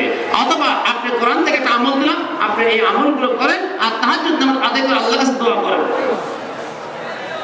আচ্ছা আপনারা বলেন বাংলাদেশে এরকম কি মহিলা আর পাওয়া যাবে, এরকম স্ত্রী পাওয়া যায় স্বামী উঠে শীতের রাতে তাহাজ্জুদ নামাজ আদায় করবে, আর সেই তাহাজ্জুদ নামাজ আদায় করবার জন্য স্ত্রী গভীর রাতে উঠে ওই কঠিন শীতের মধ্যে উঠে আপনার ওই স্বামীর জন্য একটু ঠান্ডা পানি না দিয়ে গরম পানি দিবে? পাওয়া যাবে? পাওয়া আছে। ইতিহাস প্রমাণ করেছে, সাহাবীদের ইতিহাস প্রমাণ করেছে, হাদিসে মাহফুজ প্রমাণ করেছে। শীতের রাত গভীর রজনীতে হযরত আলী সাহাবী তিনি তাহাজ্জুদ নামাজ আদায় করতে উঠেছেন, ঘুম থেকে জাগ্রত হয়ে বলেন সুবহানাল্লাহ। তার আগে আলী সাহাবী ঘুম থেকে জাগ্রত হয়ে তাকায় দেখে মা ফাতেমা খাতুনে জান্নাত, মা ফাতেমা রাদিয়াল্লাহু তাআলা আনহা তিনি স্বামীর জন্য পানি গরম করে রেখে দিয়েছেন। বিশ্বনবী মুহাম্মদ আরবি তিনি নবীদের নবী, রাসূলদের রাসূল, ইমামুল মুত্তাকিন, ইমামুল মুরসালিন, খাতামুন নবীন, সারা বিশ্ব জগতের সকল রাসূলদের সর্দার, নবীদের সর্দার, সুবহানাল্লাহ। তার মেয়ে জগৎ বিখ্যাত মেয়ে, আল্লাহর হাবিব নিজে বলেছেন তাই আমার ফাতেমা হলেন বেহেশতের মধ্যে নারীদের মধ্যে সর্দারিনী হবেন, বলেন সুবহানাল্লাহ। হাদিসটা কোথায় আসছে? সহিহ মুসলিম শরীফের মধ্যে ইমাম মুসলিম বিন হাজ্জাজ রাহিমাহুল্লাহ সহিহ সনদে উল্লেখ করেছেন, আল্লাহ রাসূল বলেছেন যে মা ফাতেমা হবে আপনার জান্নাতের মধ্যে সকল নারীদের মধ্যে নারীদের সর্দার, বলেন সুবহানাল্লাহ। হযরত আলী সাহাবী তাকায় দেখেন খাতুন জান্নাত মা ফাতেমা এই শীতের রাতে পানি গরম করে বসে আছেন, স্বামী ঘুম থেকে জাগ্রত হয়ে আশ্চর্য হয়ে গেছেন। আলী সাহাবী তিনি তার অন্যান্য কাজ কাম সেরে এবার ওযু করতে বসেছেন। খাতুন জান্নাত আমার বলছে, ও স্বামী গো, ও প্রাণের প্রিয়তম স্বামী, আপনার আপনার ওযু করতে হবে না। আমি নবীজির মেয়ে স্বামীর খেদমত করতে পারলে আল্লাহ পাক আমাকে জান্নাত নসিব করবে। বিশ্ব নবীর মেয়ে আমি স্বামীর ভক্তি করতে চাই, স্বামীর খেদমত করতে চাই। হে আলী সাহাবী, আপনার সম্পর্কে আমার আব্বাজান বিশ্ব নবীদের কাছে হাদিসগুলো শ্রবণ করেছি, তা পালন করতেছি। বলুন সুবহানাল্লাহ। আলী রে ও আলী, আপনার সম্পর্কে আমার আব্বাজান যে কথাগুলো বলেছে, এছাড়া আমি নিজেও দেখেছি আপনি হলেন ইলমে মারিফাতের গভীর সাগরের মধ্যে আপনার সেই ইলমে মারিফাতের সর্দার। আপনি আমার আব্বাজানের কাছ থেকে আপনি ইলমে তাসাউফ যেমন করে পেয়েছেন এবং ইলমে তাসাউফের সাগর হয়েছেন, আমি নিজে চোখে দেখেছি। আপনি তাহাজ্জুদ নামাজ পড়বার পরে এই পৃথিবীর জমিনের সাথে আপনি একা একা গল্প করেন। শাওয়াহিদুন নবুওয়াত কিতাব, শাওয়াহিদুন নবুওয়াত কিতাব লেখক আল্লামা আব্দুর রহমান জামি, লেখক আল্লামা আব্দুর রহমান জামি রাহমাতুল্লাহ আলাইহি, তিনি এই তার কিতাবের মধ্যে প্রমাণ করেছেন আলী সাহাবীকে আল্লাহ নবী এমন আমল শিক্ষা দিয়েছেন, এমন তিনি কিছু আমল করেছেন, সেই আমল করবার কারণে আর বিশ্ব নবীর কাছ থেকে ডাইরেক্ট ইলমে শরীয়ত, ইলমে মারিফাত, ইলমে হাকিকত, ইলমে তাসাউফ শিক্ষা করবার পরে আলী সাহাবীর সাথে এই পৃথিবীর জমিন গল্প করতে বলে। সুবহানাল্লাহ। আর তিনি ইন্তেকাল করেছেন আপনার সেই 898 হিজরিতে তিনি ইন্তেকাল করেছেন। তিনি প্রায় 81 বছর তিনি জীবিত ছিলেন। বলেন সুবহানাল্লাহ।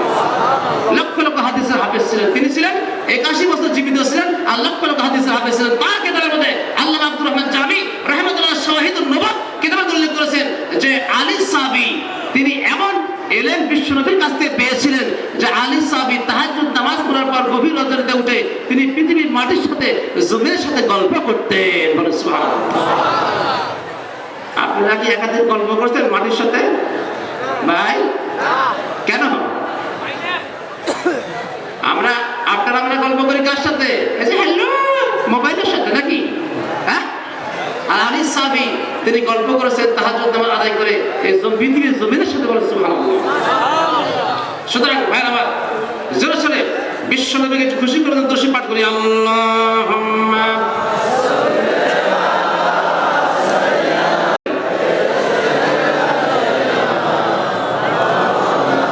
আর একটু জোরে সোরে মহব্বত সহকারে পাঠ করি আল্লাহুম্মা সাল্লি আলা।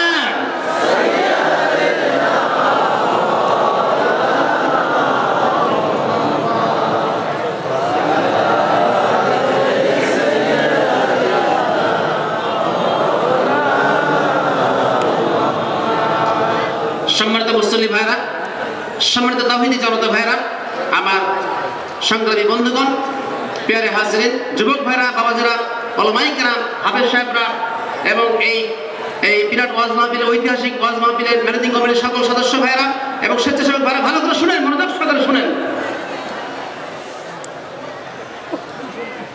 হযরত আলী সাহাবী ওযু করতে বসেছেন, কথা বলছিলাম না, মনে আছে না আপনাদের? শীতের রাত, খাতুনে জান্নাত মা ফাতেমা সঙ্গে সঙ্গে আলী সাহাবীর কাছ থেকে পানির বদনা নিয়ে নিয়েছেন, পানির পেয়ালা নিয়েছেন, বদনা নিয়ে নিয়েছেন, নিয়ে আলী সাহাবীকে খাতুনে জান্নাত মা ফাতেমা নিজ হাত দিয়ে তিনি ওযু করায় দিয়েছেন। কিতাবের মধ্যে এসেছে, প্রমাণ হয়েছে, কিতাবের মধ্যে প্রমাণ করা হয়েছে, সেখানে বলা হয়েছে প্রত্যেকটি রজনীতে আলী সাহাবীকে নবীজির কন্যা মা ফাতেমা তিনি আপনার ওযু করে দিতেন, নিজ হাতে ওযু করে দিতেন এবং নিজ হাতে গোসল করায় দিতেন। বলেন সুবহানাল্লাহ। নিজ হাতে জামা কাপড় পরিধান করে দিতেন। তারপরে তাহাজ্জুদ নামাজ পড়বার পরে ফজরের আযান হতো, তারপরে আলী সাহাবী তিনি মদিনার মসজিদে গিয়ে নবীজির পিছনে ফজরের নামাজ তিনি আদায় করতেন। বলেন সুবহানাল্লাহ। একদিন হঠাৎ করে খাতুনে জান্নাত মা ফাতেমা প্রিয় হাজির মনটা নরম করেন। সারা জীবন হেসেছেন, খেলেছেন, হয় হুল্লোড় করেছেন, কাঁদেন নাই, কাঁদতে হবে। আল্লাহ পাক কান্না ভালোবাসে। যখন মানুষ কাঁদে, গভীর রজনী উঠে যখন আপনার তাহাজ্জুদ নামাজ আদায় করে যখন মানুষ কাঁদে আর তওবা করে, জীবনের গুনাহকে স্মরণ করে যখন তওবা করে কাঁদে, আল্লাহ পাক ডাক দেয়, ফেরেশতা ফেরেশতারা তাকায় দেখ পৃথিবীর কোটি কোটি মানুষ ঘুমন্ত, আমার কিছু খাস খাস বান্দা বান্দি তাহাজ্জুদ নামাজ আদায় করে ওরা আমার দরবারে হাত তুলে কাঁদতেছে। ওই ফেরেশতারা তোর সাক্ষী থেকে যা, আমার ওই বান্দা বান্দি আমাকে দেখেছে নাকি? ফেরেশতারা বলে রব্বুল আলামিন আপনাকে তো তারা দেখতে পায়নি, আপনাকে তারা দেখে নাই। আল্লাহ পাক বলেন ও ফেরেশতারা রে, তারা আমাকে দেখে নাই, আমার হাবিবকে দেখে নাই, আমার নবীজিকে দেখে নাই, জান্নাত দেখে নাই, জাহান্নাম দেখে নাই, কবরের শাস্তি। আল্লাহ রাব্বুল আলামিন অন্য আয়াতে বলেন ইয়া আইয়ুহাল্লাযীনা আমানু তুবু ইলাল্লাহি তাওবাতান নাসুহা। আল্লাহ পাক বলেন হে ঈমানদারগণ, হে বিশ্বাসীগণ, তোমরা আল্লাহ পাকের কাছে খাঁটি দিলে তওবা করো। খাঁটি নাসু মানে খাঁটি ভাবে তওবা করো, আমি আল্লাহ রাব্বুল আলামিন তোমাদের জীবনের গুনাহ মাফ করে দেব। বলো সুবহানাল্লাহ। প্রিয় হাজিরিন, যে কথা বলছিলাম, খাতুনে জান্নাত মা ফাতেমাতুজ জাহরা রাদিয়াল্লাহু আনহা তার মৃত্যুর সময় হয়ে গেছে 11 হিজরি, তেসরা রমজান রোজ মঙ্গলবার গভীর রজনীতে তিনি উঠে গেছেন। উঠে যাওয়ার পর স্বামীকে ডেকেছেন। স্বামীকে ডেকে বলেন আলী সাহাবী, আমার তার সময় নাই রে ও প্রাণপ্রিয় তোমার স্বামী, জীবনে হয়তো কত বেয়াদবি করেছে আপনার সাথে, হয়তো আপনার সঠিকভাবে আমি আপনার খেদমত করতে পারি নাই। ওয়ালি সাহাবী, আমাকে আপনার জীবনের জন্য ক্ষমা করে দেন, আমার জন্য আপনি আর কখনো রাগান্বিত হবেন না, আমাকে আপনি বদদোয়া করবেন না। আপনি আপনার সাথে হয়তো আমি অনেক খারাপ ব্যবহার করেছি, আমাকে আল্লাহর ওয়াস্তে মাফ করে দিবেন। ওয়ালি সাহাবী, আজ কিছুক্ষণ পরে আমি দুনিয়া ছেড়ে বিদায় হয়ে চলে যাব রে আলী সাহাবী। হযরত আলী সাহাবী এই কথাগুলো শুনে শুনে তখন আশ্চর্য হয়ে গেছে। সর্বনাশ, এই ফাতেমা তুমি কি বলছো? বলছে হ্যাঁ, আমার সময় হয়ে গেছে। স্বামী, হয়তো আপনি হক আদায় করতে পারেন না স্বামী, আপনি আমাকে আল্লাহর রাস্তায় ক্ষমা করে দেন, আল্লাহর রাস্তায় মাফ করে দিবেন। হযরত আলী সাহাবী কেঁদে ফেলেছেন। মা ফাতেমা বলছে আলী সাহাবী, সারা বছর গরমের দিন এবং শীতের দিন আমি আলী সাহাবীর জন্য আমি ফাতেমা পানি গরম করে সুন্দর করে নিজ হাতে ওযু গোসল করাইয়া দিই, আজকেও তার ব্যতিক্রম করব না। হে আলী সাহাবী, আমার প্রিয়তম স্বামী, আজকে আমি ফাতেমা আমার জীবনের মনে একবার শেষ পর্যায়ে এসে গেছি, আমার জীবনের মতন শেষ করে বলছি, আর কোনোদিন আপনি ওযু করতে পারবেন না, কোনোদিন গোসল করতে পারবো না। আমি আজকে আপনার জীবনের শেষ ওযুটা এবং শেষ গোসলটা করাইয়া দিব স্বামী, আমাকে আপনি বদদোয়া করবেন না, আমার উপর রাগ হবেন না, আমার সঙ্গে আপনার সাথে যদি বেয়াদবি থাকে তাহলে আমাকে জীবনের মনে আল্লাহর রাস্তায় ক্ষমা করে দিবেন স্বামী, আমার উপর কোনো দাবি দেওয়া রাখবেন না স্বামী। আলী সাহাবী শুধু চোখ দিয়ে পানি ঝরছে, কাঁদতেছে। ফাতেমা সাহাবী তিনি আপনার পানি গরম করেছেন, পানি গরম করে নিজ হাতে আলী সাহাবীকে ওযু এবং গোসল করাইয়া দিয়েছেন। বলে সুবহানাল্লাহ। হাসান হুসাইন সাহাবীকে ডেকেছিলেন, দুই ভাই উঠে পড়েছেন, দুই ভাইকে তাদেরকে সুন্দর করে ওযু গোসল করাইয়া দিয়ে তারপরে আপনার সুন্দর পোশাক পরিধান করা দিয়ে এই গালে চুমা খাচ্ছেন। আর সন্তানদের বলছে বাবা, আমি আর কিছুক্ষণ পর দুনিয়া থেকে বিদায় হয়ে যাব রে আমার সোনার টুকরা আব্বা জনেরা, তোমার আব্বা রইল, তোমার আব্বার সঙ্গে তোমরা থাকবে। আলী সাহাবী, আমার এই যে সন্তান তুমি মানুষের মতো মানুষ করবে। আলী সাহাবী, আমার দুটি সন্তান রয়ে গেল, এই সন্তান দুটিকে তুমি ভালোভাবে দেখাশোনা করে রেখো রে আলী সাহাবী, আমার সন্তানদেরকে ইমাম হাসান হুসাইনকে কষ্ট দিও না, আমার কলিজার টুকরা ইমাম হাসান হুসাইন আমার কলিজার টুকরা ছিল। ও স্বামী, আপনি এই দুই ভাইকে কখনোই কষ্ট দিবেন না। হাসান হুসাইন বলছে মা কি কথা বলছো আম্মা জান? বলছে হ্যাঁ বাবা, সত্যি কথা বলছি। আলী বলছে কি কথা বলছো ফাতেমা তুমি? রমজান মাস আজ 3 তারিখ চলে যাচ্ছে, রোজ মঙ্গলবার, গভীর রাতে উঠে তুমি এই কথা বলছো? খাতুনে জান্নাত মা ফাতেমাতুজ জাহরা রাদিয়াল্লাহু তাআলা তখন তিনি বলছেন ও প্রাণের প্রিয়তম স্বামী, শোনো তার ইতিহাস বলি, ঘটনা বলি। আমার আব্বা জান দুনিয়া ছেড়ে চলে যাওয়ার পর আমি আর কোনোদিন হাসতে পারলাম না, আর কোনোদিন তো হাসি নাই রে স্বামী। আমার আব্বা জানের বিরহে আমি কেঁদে কেঁদে এই 6টা মাস কাটালাম। আজ কয়েকদিন আগে আমার আব্বা জান স্বপ্নে দেখিয়েছেন আর বলছে, ও মা ফাতেমা আর কান্দিস না, তুই তো কান্দিস দুনিয়ার বুকে।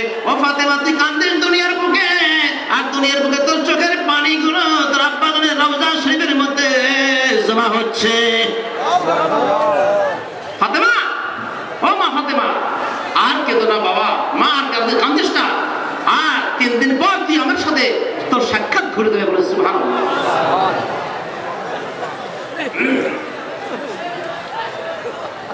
এত কথা বলে তো হবে না বাবজান, অনেকে উঠাউঠি করছেন, কথা বলা যাবে না।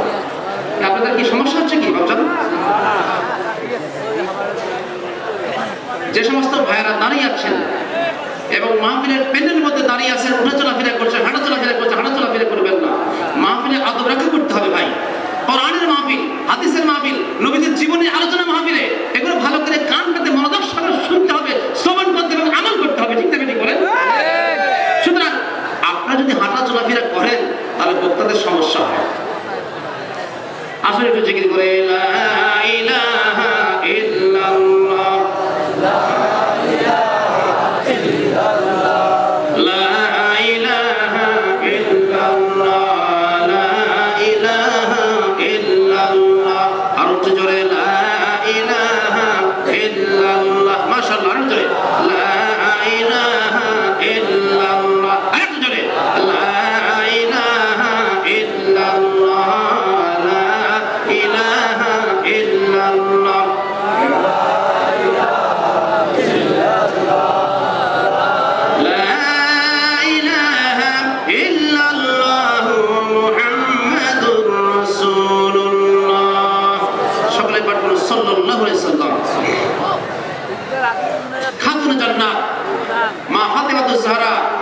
তিনি বলছেন, হে স্বামী, আমার আব্বাজান বলেছেন, রাজার সাথে স্বপ্নে দেখাইছেন। আমার আব্বাজান বলছেন, মা ফাতেমা আর কান্দিস না, আর 3 দিনের মধ্যে তুই আমার সাথে তোর সাক্ষাৎ ঘুরে যাবে। তার মানে কি মৃত্যু হয়ে যাবে? 3 দিন হয়ে গেছে, 3য় দিন পার হয়ে আজকে রাত চলতেছে, সুতরাং আর কিছুক্ষণ পর আমার মৃত্যু হয়ে যাবে। আমি মৃত্যুবরণ করার পর বেশি লোকজনকে ডাকাডাকি করবেন না, সামান্য কয়েকজন লোক নিয়ে এই জানাজা পড়া দেবকে মাটি দিয়ে দিবেন। তো হাসান হুসেনের গালে চুমা খাচ্ছেন মা ফাতেমা, এই গালে ওই গালে চুমা খাচ্ছেন, আদর করতেছেন, শেষ আদর, জীবনের শেষ আদরটা করছেন, শেষ মহব্বত, শেষ আদর করছেন। 2 সন্তানের গালে চুমা খাচ্ছেন আর কাঁদতেছেন। পাশেই দাসী ছিল, মা ফাতেমা একটা দাসী ছিল, নবীর দাসী দেয় নাই। আপনার সিরিয়ার রাজধানী দামেস্ক শহরের এক যুবতী মেয়ে ফাতেমার খেদমতে নিজেই আত্মত্যাগ করেছিলেন এবং ফাতেমার সেবিকা হয়েছে বলে সুবহানাল্লাহ। পাশের ঘর থেকে চলে আসছে সেই দাসী, শুনতে পেয়েছেন দাসী ফাতেমা আম্মা বলে ডাকতেন। কি বলে ডাকতেন? আম্মা বলে ডাকতেন। গভীর মনোযোগ সহকারে শুনেন ভাই। দাসী উঠে চলে আসছে, এসে বলছে, আম্মা জান, আম্মা আপনি কি কথা বলছেন? আপনি দুনিয়া ছেড়ে চলে যাবেন কিছুক্ষণ পর, এতে আমার মাথায় খেলে না। কি আপনি বলছেন? এ কথা কেন বলছেন? বলছে, হ্যাঁ দাসী, আর কিছুক্ষণ পর আমি ফাতেমা দুনিয়া ছেড়ে চলে যাব। দাসী কেঁদে কেঁদে বলে, আম্মা জান, আমার আম্মা জান বিশ্ববিখ্যাত খাতুন জান্নাত মা ফাতেমা, যিনি জান্নাতের মধ্যে মেয়েদের সর্দারিনী হবে। আমার মা, ও মা, আপনি যদি দুনিয়া ছেড়ে চলে যান তাহলে মদিনা শহর আমি কার কাছে থাকবো রে মা? আপনার খেদমত করবার জন্য হাজার হাজার মাইল পথ পাড়ি দিয়ে সিরিয়ার রাজধানী দামেস্ক থেকে এই মদিনা শহরে এসেছিলাম।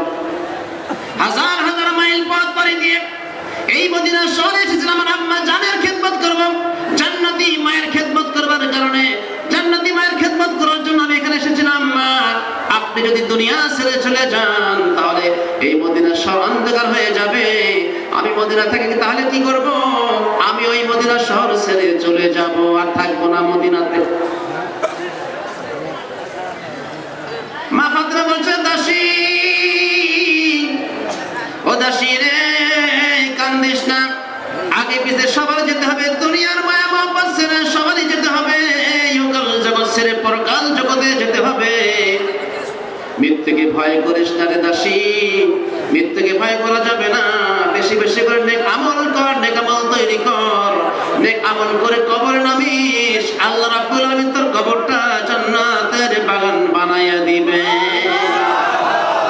ও দাসী রে, এই জীবনের শেষ লগ্নে আমি ফাতেমা বলছি, কেঁদে কেঁদে বলছি দাসী, আমি নবীর মেয়ে বলছি দাসী, এই জীবনের শেষ সময় তুই কি চাস আমার কাছে একটু প্রার্থনা করে, একটু আরতি পেশ কর, একটু আবেদন কর। যদি আমার সাধ্যের মধ্যে থাকে তাহলে তোর আবেদনটা আমি পূরণ করতে চাই, একটু পূরণ করে দেব রে দাসী।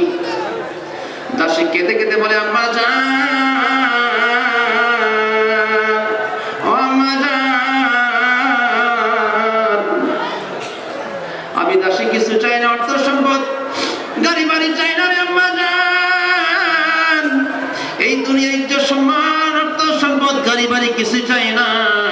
আমি যুবতী একজন মেয়ে, আপনি দোয়া করেন যাতে আমি একটা পরহেজগার স্বামী, নেক ভক্তি যাতে স্বামী পাই, দোয়া করে।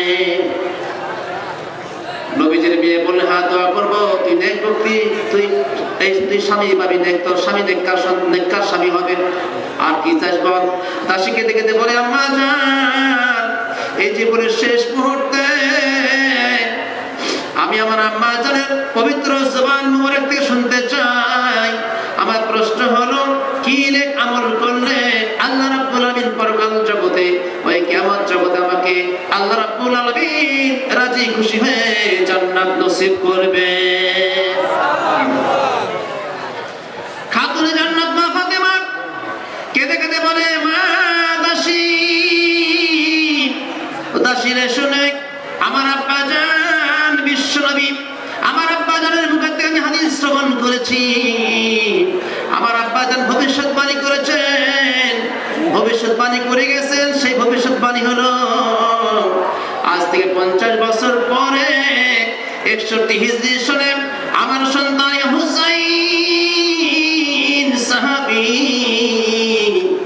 তার আহলে বায়াত সাহাবী এবং তার ভক্ত অনুরাগীদের সহকারে 61 হিজরি সনে 10ই মুহররম তারিখে কারবালা প্রান্তরে তিনি ইয়াজিদ বাহিনীর হাতে নির্মমভাবে শাহাদাত বরণ করবে। ও দাসী, ইয়াজিদের হাজার হাজার সেনাবাহিনীরা আমার সন্তানকে হত্যা করে ফেলবে কারবালা প্রান্তরে। আমার সন্তানকে এক জাররা পরিমাণে, কাতরা পরিমাণ তারা পানি দেবে না। আমার আব্বাজান ভবিষ্যৎবাণী করে গেছেন, এই ইয়াজিদ সেনাবাহিনীরা আমার সন্তান হুসাইন সাহাবীকে তারা হত্যা করবে কারবালা প্রান্তরে 61 হিজরি সনে 10ই মুহররম তারিখে। ও দাসী, তুমি যদি পারো সেই একটা আমল করবে, আমার সন্তানদেরকে ওই ইয়াজিদ সেনাবাহিনীরা আমার সন্তান হুসাইন সাহাবীকে হত্যা করবার পরে আমার মেয়েরা থাকবে সেই কাফেলার মধ্যে এবং আমার আওলাদরা থাকবে সেই কারবালা প্রান্তরে। ইয়াজিদের সেনাবাহিনী এক জাররা পরিমাণ পানি দিবে না, এমনকি কোনো খাবারও তারা দিবে না। তাদের পানি বন্ধ করে দিবে, খাবার বন্ধ করে দিবে। এমনকি ইয়াজিদের সেনাবাহিনী তাদের কাফেলার মধ্যে ঢুকে কাপড় চোপড় ছিন্ন বিচ্ছিন্ন করার চেষ্টা করবে এবং কাপড় চোপড় ছিঁড়ে দিবে এবং তাদেরকে শিরোধাহানি করার চেষ্টা করবে, বেইজ্জতি করার চেষ্টা করবে। ও দাসী, আমি ভবিষ্যৎবাণী করলাম রে, তোমার একজন নেককার স্বামী হবে, তুমি চলে যাও, সিরিয়াতে চলে যাবে, তোমার সেই সিরিয়ার রাজধানী দামেস্কের বুকে একজন নেককার পরহেজগার যুবকের সঙ্গে তোমার বিবাহ হবে। দাসী রে, তুমি তখন ধনী হয়ে যাবে, বড় লোক হয়ে যাবে। ও দাসী, পারো, যদি পারো তাহলে আমার কারবালা প্রান্তরে আমার ইমাম হুসাইন সাহাবীকে যারা হত্যা করবে এবং খাবার দিবে না, পানি দিবে না এবং তাদের হাত পায়ে এই লোহার শিকলগুলো ডান্ডা বেরি তাদের এই আপনার শরীরে দিয়ে তাদেরকে নিয়ে আসবে, শরীরের মতন ডাকাতের মতন করে নিয়ে আসবে সিরিয়ার রাজধানী ইয়াজিদের মসনদ যেখানে রয়েছে সেই দামেস্কের প্রাসাদে তাদেরকে নিয়ে আসবে আর তাদেরকে অনেক কিছু অপমানিত করবে, লাঞ্ছিত করে দিবে। ও দাসী, তুমি যদি পারো আমার হোসেন সাহাবীর সন্তান যারা থাকবে, আমার আওলাদ যারা থাকবে, তাদেরকে তুমি একটু খাবার দান করবে, উত্তম খাবার, ভালো ভালো খাবার পাকাবে, ভালো ভালো খাবার পাকাইয়া দিয়ে তারপরে উত্তম কিছু ভালো ভালো কাপড় চোপড় দান করবে। এই দুইটা নেক আমল তুমি যদি করতে পারো, কারবালা প্রান্তরে ইমাম হোসেন সাহাবী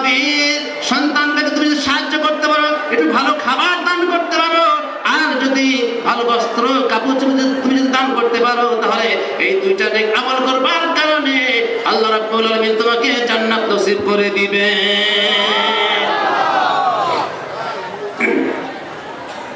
দাসী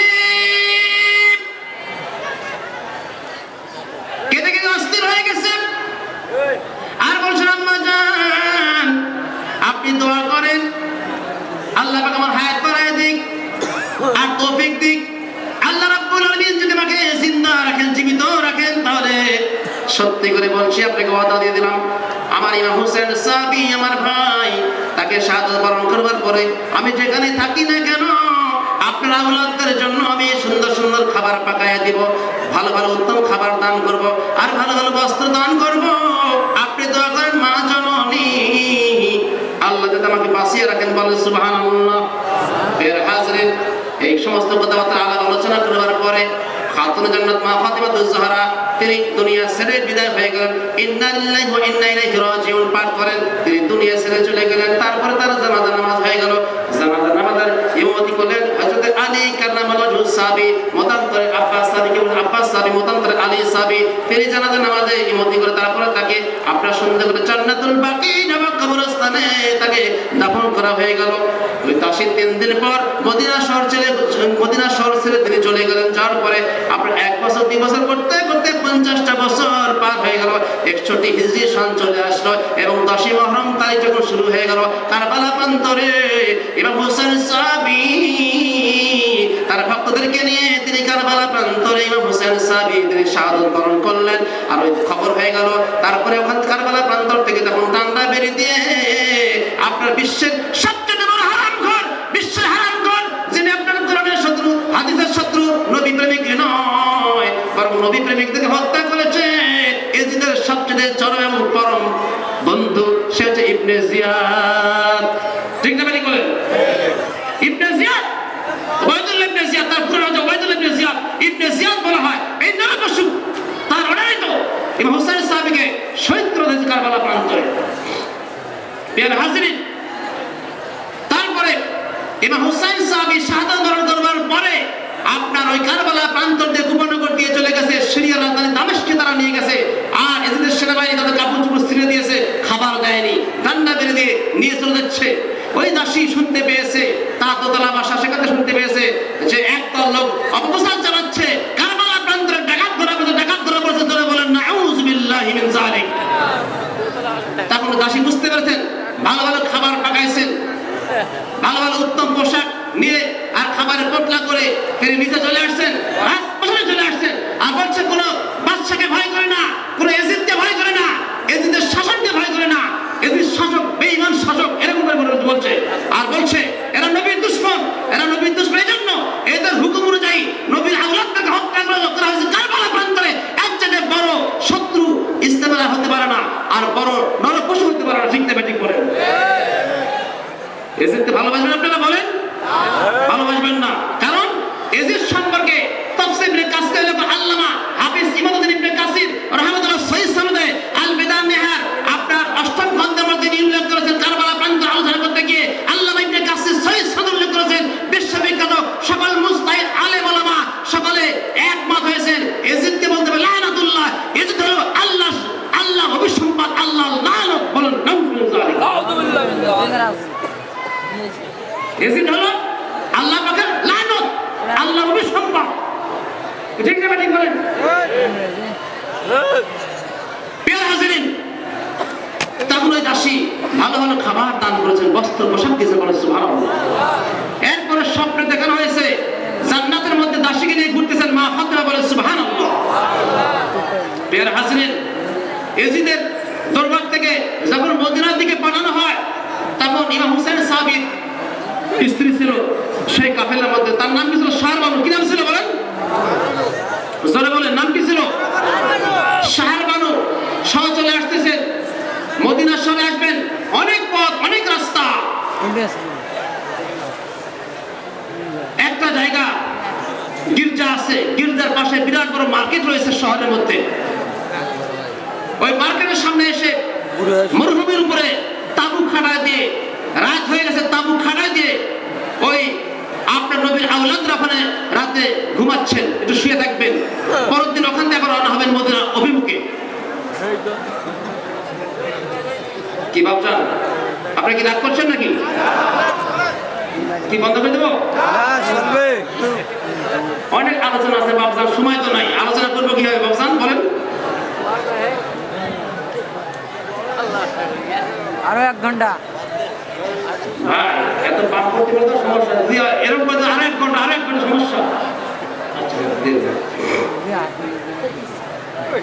প্রিয় হাজিরিন, সেই ইমাম হোসেন সাবির স্ত্রী শাহর বানু আর তার এক দাসী ছিল, তার নাম ছিল শিরিন। কি নাম ছিল? শিরিন। তাসকিরা নামক কিতাবে ঘটনা আসছে, আমি এখানে এই ঘটনা বলে শেষ করে দিব ইনশাআল্লাহ। তাসকিরা নামক কিতাবে ঘটনা আসছে যে ওখানে এসে তাঁবু খাটিয়ে তারা রাত অতিবাহিত করতেছে, আর পাশে গির্জা রয়েছে। এক পাদ্রী, গির্জার এক পাদ্রী রয়েছে। পাদ্রীর গির্জার সাথে একটা বিরাট বড় মার্কেট রয়েছে। পাদ্রী ঘুমাচ্ছে রাতের বেলা, সে রাতে ঘুমাচ্ছে। গভীর রজনীতে পাদ্রীকে আল্লাহ রাব্বুল আলামিন স্বপ্নে দেখাচ্ছেন। হযরত মুসা কালিমুল্লাহ সালাম তার সামনে চলে আসছেন, বলেন সুবহানাল্লাহ। হযরত মুসা কালিমুল্লাহ সালাম স্বপ্নে এসে পাদ্রীকে বলছেন, পাদ্রী সারা জীবন পাদ্রীগিরি করলি, সঠিক রাস্তা পেলি না রে। হে পাদ্রী, বাঁচতে যদি চাস, আজ যদি আল্লাহর পেয়ারা বান্দা হতে চাস, ইসলাম কবুল করে মুসলমান হয়ে যা। আর এই যে তোর মার্কেটের পাশে তাবু খাটিয়েছে, নবীর আওলাদরা এখানে শুয়ে আছে।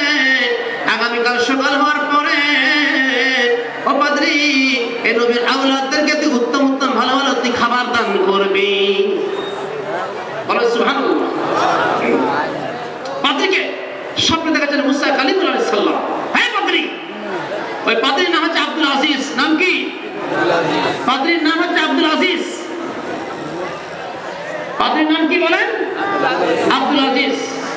আর ইমাম হোসেন সাহেবের সেই স্ত্রী শাহর বানুর দাসীর নাম কি ছিল?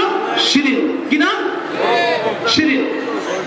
মুসা কালিমুল্লাহ সালাম স্বপ্নে দেখাচ্ছেন, এই পাদ্রী, যদি নাজাত পেতে চাস তাহলে আগামীকাল সকাল হওয়ার পরে নবীর আওলাদদেরকে ভালো ভালো খাবার দান করে, ভালো ভালো বস্ত্র দান করিস। সুবহানাল্লাহ।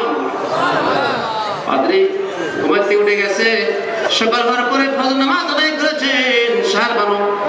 শাহর বানু নামাজ আদায় করার পরে এবার শাহর বানুর দাসী শিরিন বলছে, আম্মা জান, মদিনার দিকে আমরা হাঁটতে হাঁটতে কয়েকটা দিন ধরে আমরা না খেয়ে আসি, আর তো খাবার পাচ্ছি না আম্মা জান, আর তো পথ চলতে পারি না, আর তো দেহ চলে না, আর তো শরীর চলে না, টাকা পয়সা নাই তো নিজের কাছেও যে আপনার খেদমত করবো আম্মা জান।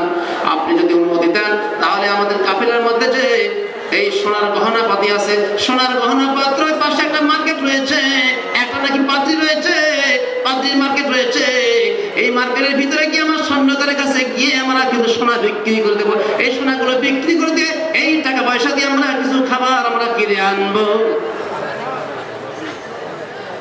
এই কথাগুলো দাসী শিরিন বলছে শাহর বানুকে। তো শাহর বানু বলছে, দাসী যাও তাই করো। তখন কিছু গহনাপাতি নিয়ে যাচ্ছে মার্কেটের দিকে। যা দেখে মার্কেটের প্রধান ফটক, প্রধান গেট বন্ধ। আর পাদ্রী করেছে কি, স্বপ্ন দেখার পরে উঠে সে আর স্থির থাকতে পারে নাই, অজু গোসল করে ভালো পোশাক পরিধান করে তিনি ইবাদত করতে লাগিয়েছেন। তারপরে সকাল হওয়ার পরে তিনি আপনার ওই যখন শাহর বানুর দাসী যখন গহনাপত্র নিয়ে প্রধান ফটকের সামনে আপনার ওই মার্কেটের সামনে গিয়েছে, তখন দাঁড়ায় আছে। এমন সময় ওই পাদ্রীকে ডাকতেছে, কেউ আসেন নাকি ভিতরে। এমন সময় খুলতে একটু দেরি হয়েছে। শাহর বানুর সে দাসী শিরিন আসতে মানে ওখান থেকে আসতে চলে আসতেছে। এমন সময় পাদ্রী প্রধান ফটক, প্রধান গেট খুলে দিয়ে বলছে, ও শিরিন তুমি দাঁড়াও। বলে সুবহানাল্লাহ। শিরিন তখন আশ্চর্য হয়ে গেছে, বলছে, পাদ্রী আপনি আমার নাম জানলেন কেমন করে? আমার নাম তো শিরিন, আপনি কেমন করে জানলেন? পাদ্রীর চোখে টস টস করে পানি ঝরতেছে। পাদ্রী ডাক দিয়ে বলে, গতকাল গভীর রজনীতে মুসা কালিমুল্লাহ আলাইহিস সালাম কাছে এসেছিলেন। মুসা কালিমুল্লাহ আলাইহিস সালাম আমার কাছে এসে সব ঘটনাগুলো বলে গেছেন এবং আপনার নাম শিরিন এবং শাহর বানু আছেন এই কাফেলার মধ্যে তাও জানা দিয়েছে। সুতরাং আপনাদের আর গহনা বিক্রি করতে হবে না, আপনাদের জন্য আমি ভালো ভালো খাবার পাঠাইছি। করে ভালো ভালো বস্ত্র আমি আপনাদেরকে দান করবো। এরপরে সঙ্গে সঙ্গে পাদ্রীর ভিতর থেকে বাইরে আসবার পরে ওই কাফেলার সামনে গিয়ে শাহরবানুকে সালাম জানিয়ে আপনার বক্তা রক্ষা করে শাহরবানুকে সালাম জানিয়ে তখন উত্তম উত্তম খাদ্য দান করেন। আর আপনার উত্তম উত্তম উত্তম ভালো ভালো কাপড় চোপড় তিনি দান করলেন। বলেন সুবহানাল্লাহ। ওই পাদ্রী ইসলাম কবুল করে মুসলমান হয়ে নবীজিকে ভালোবাসা ফরজ, কি ঠিক আছে না? বিশ্ব নবীকে ভালোবাসা কি ফরজ, এবং আল্লাহর হুকুম মানা যেমন ফরজ, বিশ্ব নবীর হুকুম মানা তেমন ফরজ। বলে সুবহানাল্লাহ। সুতরাং বিশ্ব নবীর বিরুদ্ধে যদি কোনো ব্যক্তি একটা কটূক্তি করে, আপনার ক্রিটিসাইজ করে, কটাক্ষ করে, বিশ্ব নবীর বিরুদ্ধে যদি আপনার কবিতা রচনা করে, বিশ্ব নবীর গালি দেয়, সে উম্মতের মহব্বত থেকে খারিজ বাতিল হয়ে যাবে। নাউজুবিল্লাহ। সুতরাং তাও প্রিয় তাওহীদি জনতা, আসুন সেই বিশ্ব নবীকে আমরা ভালোবাসি, মন প্রাণ দিয়ে বিশ্ব নবীকে ভালোবাসি, আর বিশ্ব নবীর সুন্নাত তরিকা চলাফেরা করি, আর বিশ্ব নবীর প্রতি কমপক্ষে প্রত্যেক দিন হলেও 3 বার 10 বার 100 বার দরুদ শরীফ পাঠ করে হয়তো আল্লাহ রাব্বুল আলামিন এই সমস্ত নেক আমলের ওসিলা করে আমাদের জীবনের গুনাহ মাফ করে দিবেন। এই কামনায় প্রত্যাশা রেখে আপনাদের কাছ থেকে ইনশাআল্লাহ বিদায়। ওয়া মা তাওফিক ইল্লা বিল্লাহ। আসসালামু আলাইকুম ওয়া রাহমাতুল্লাহি ওয়া বারাকাতুহু।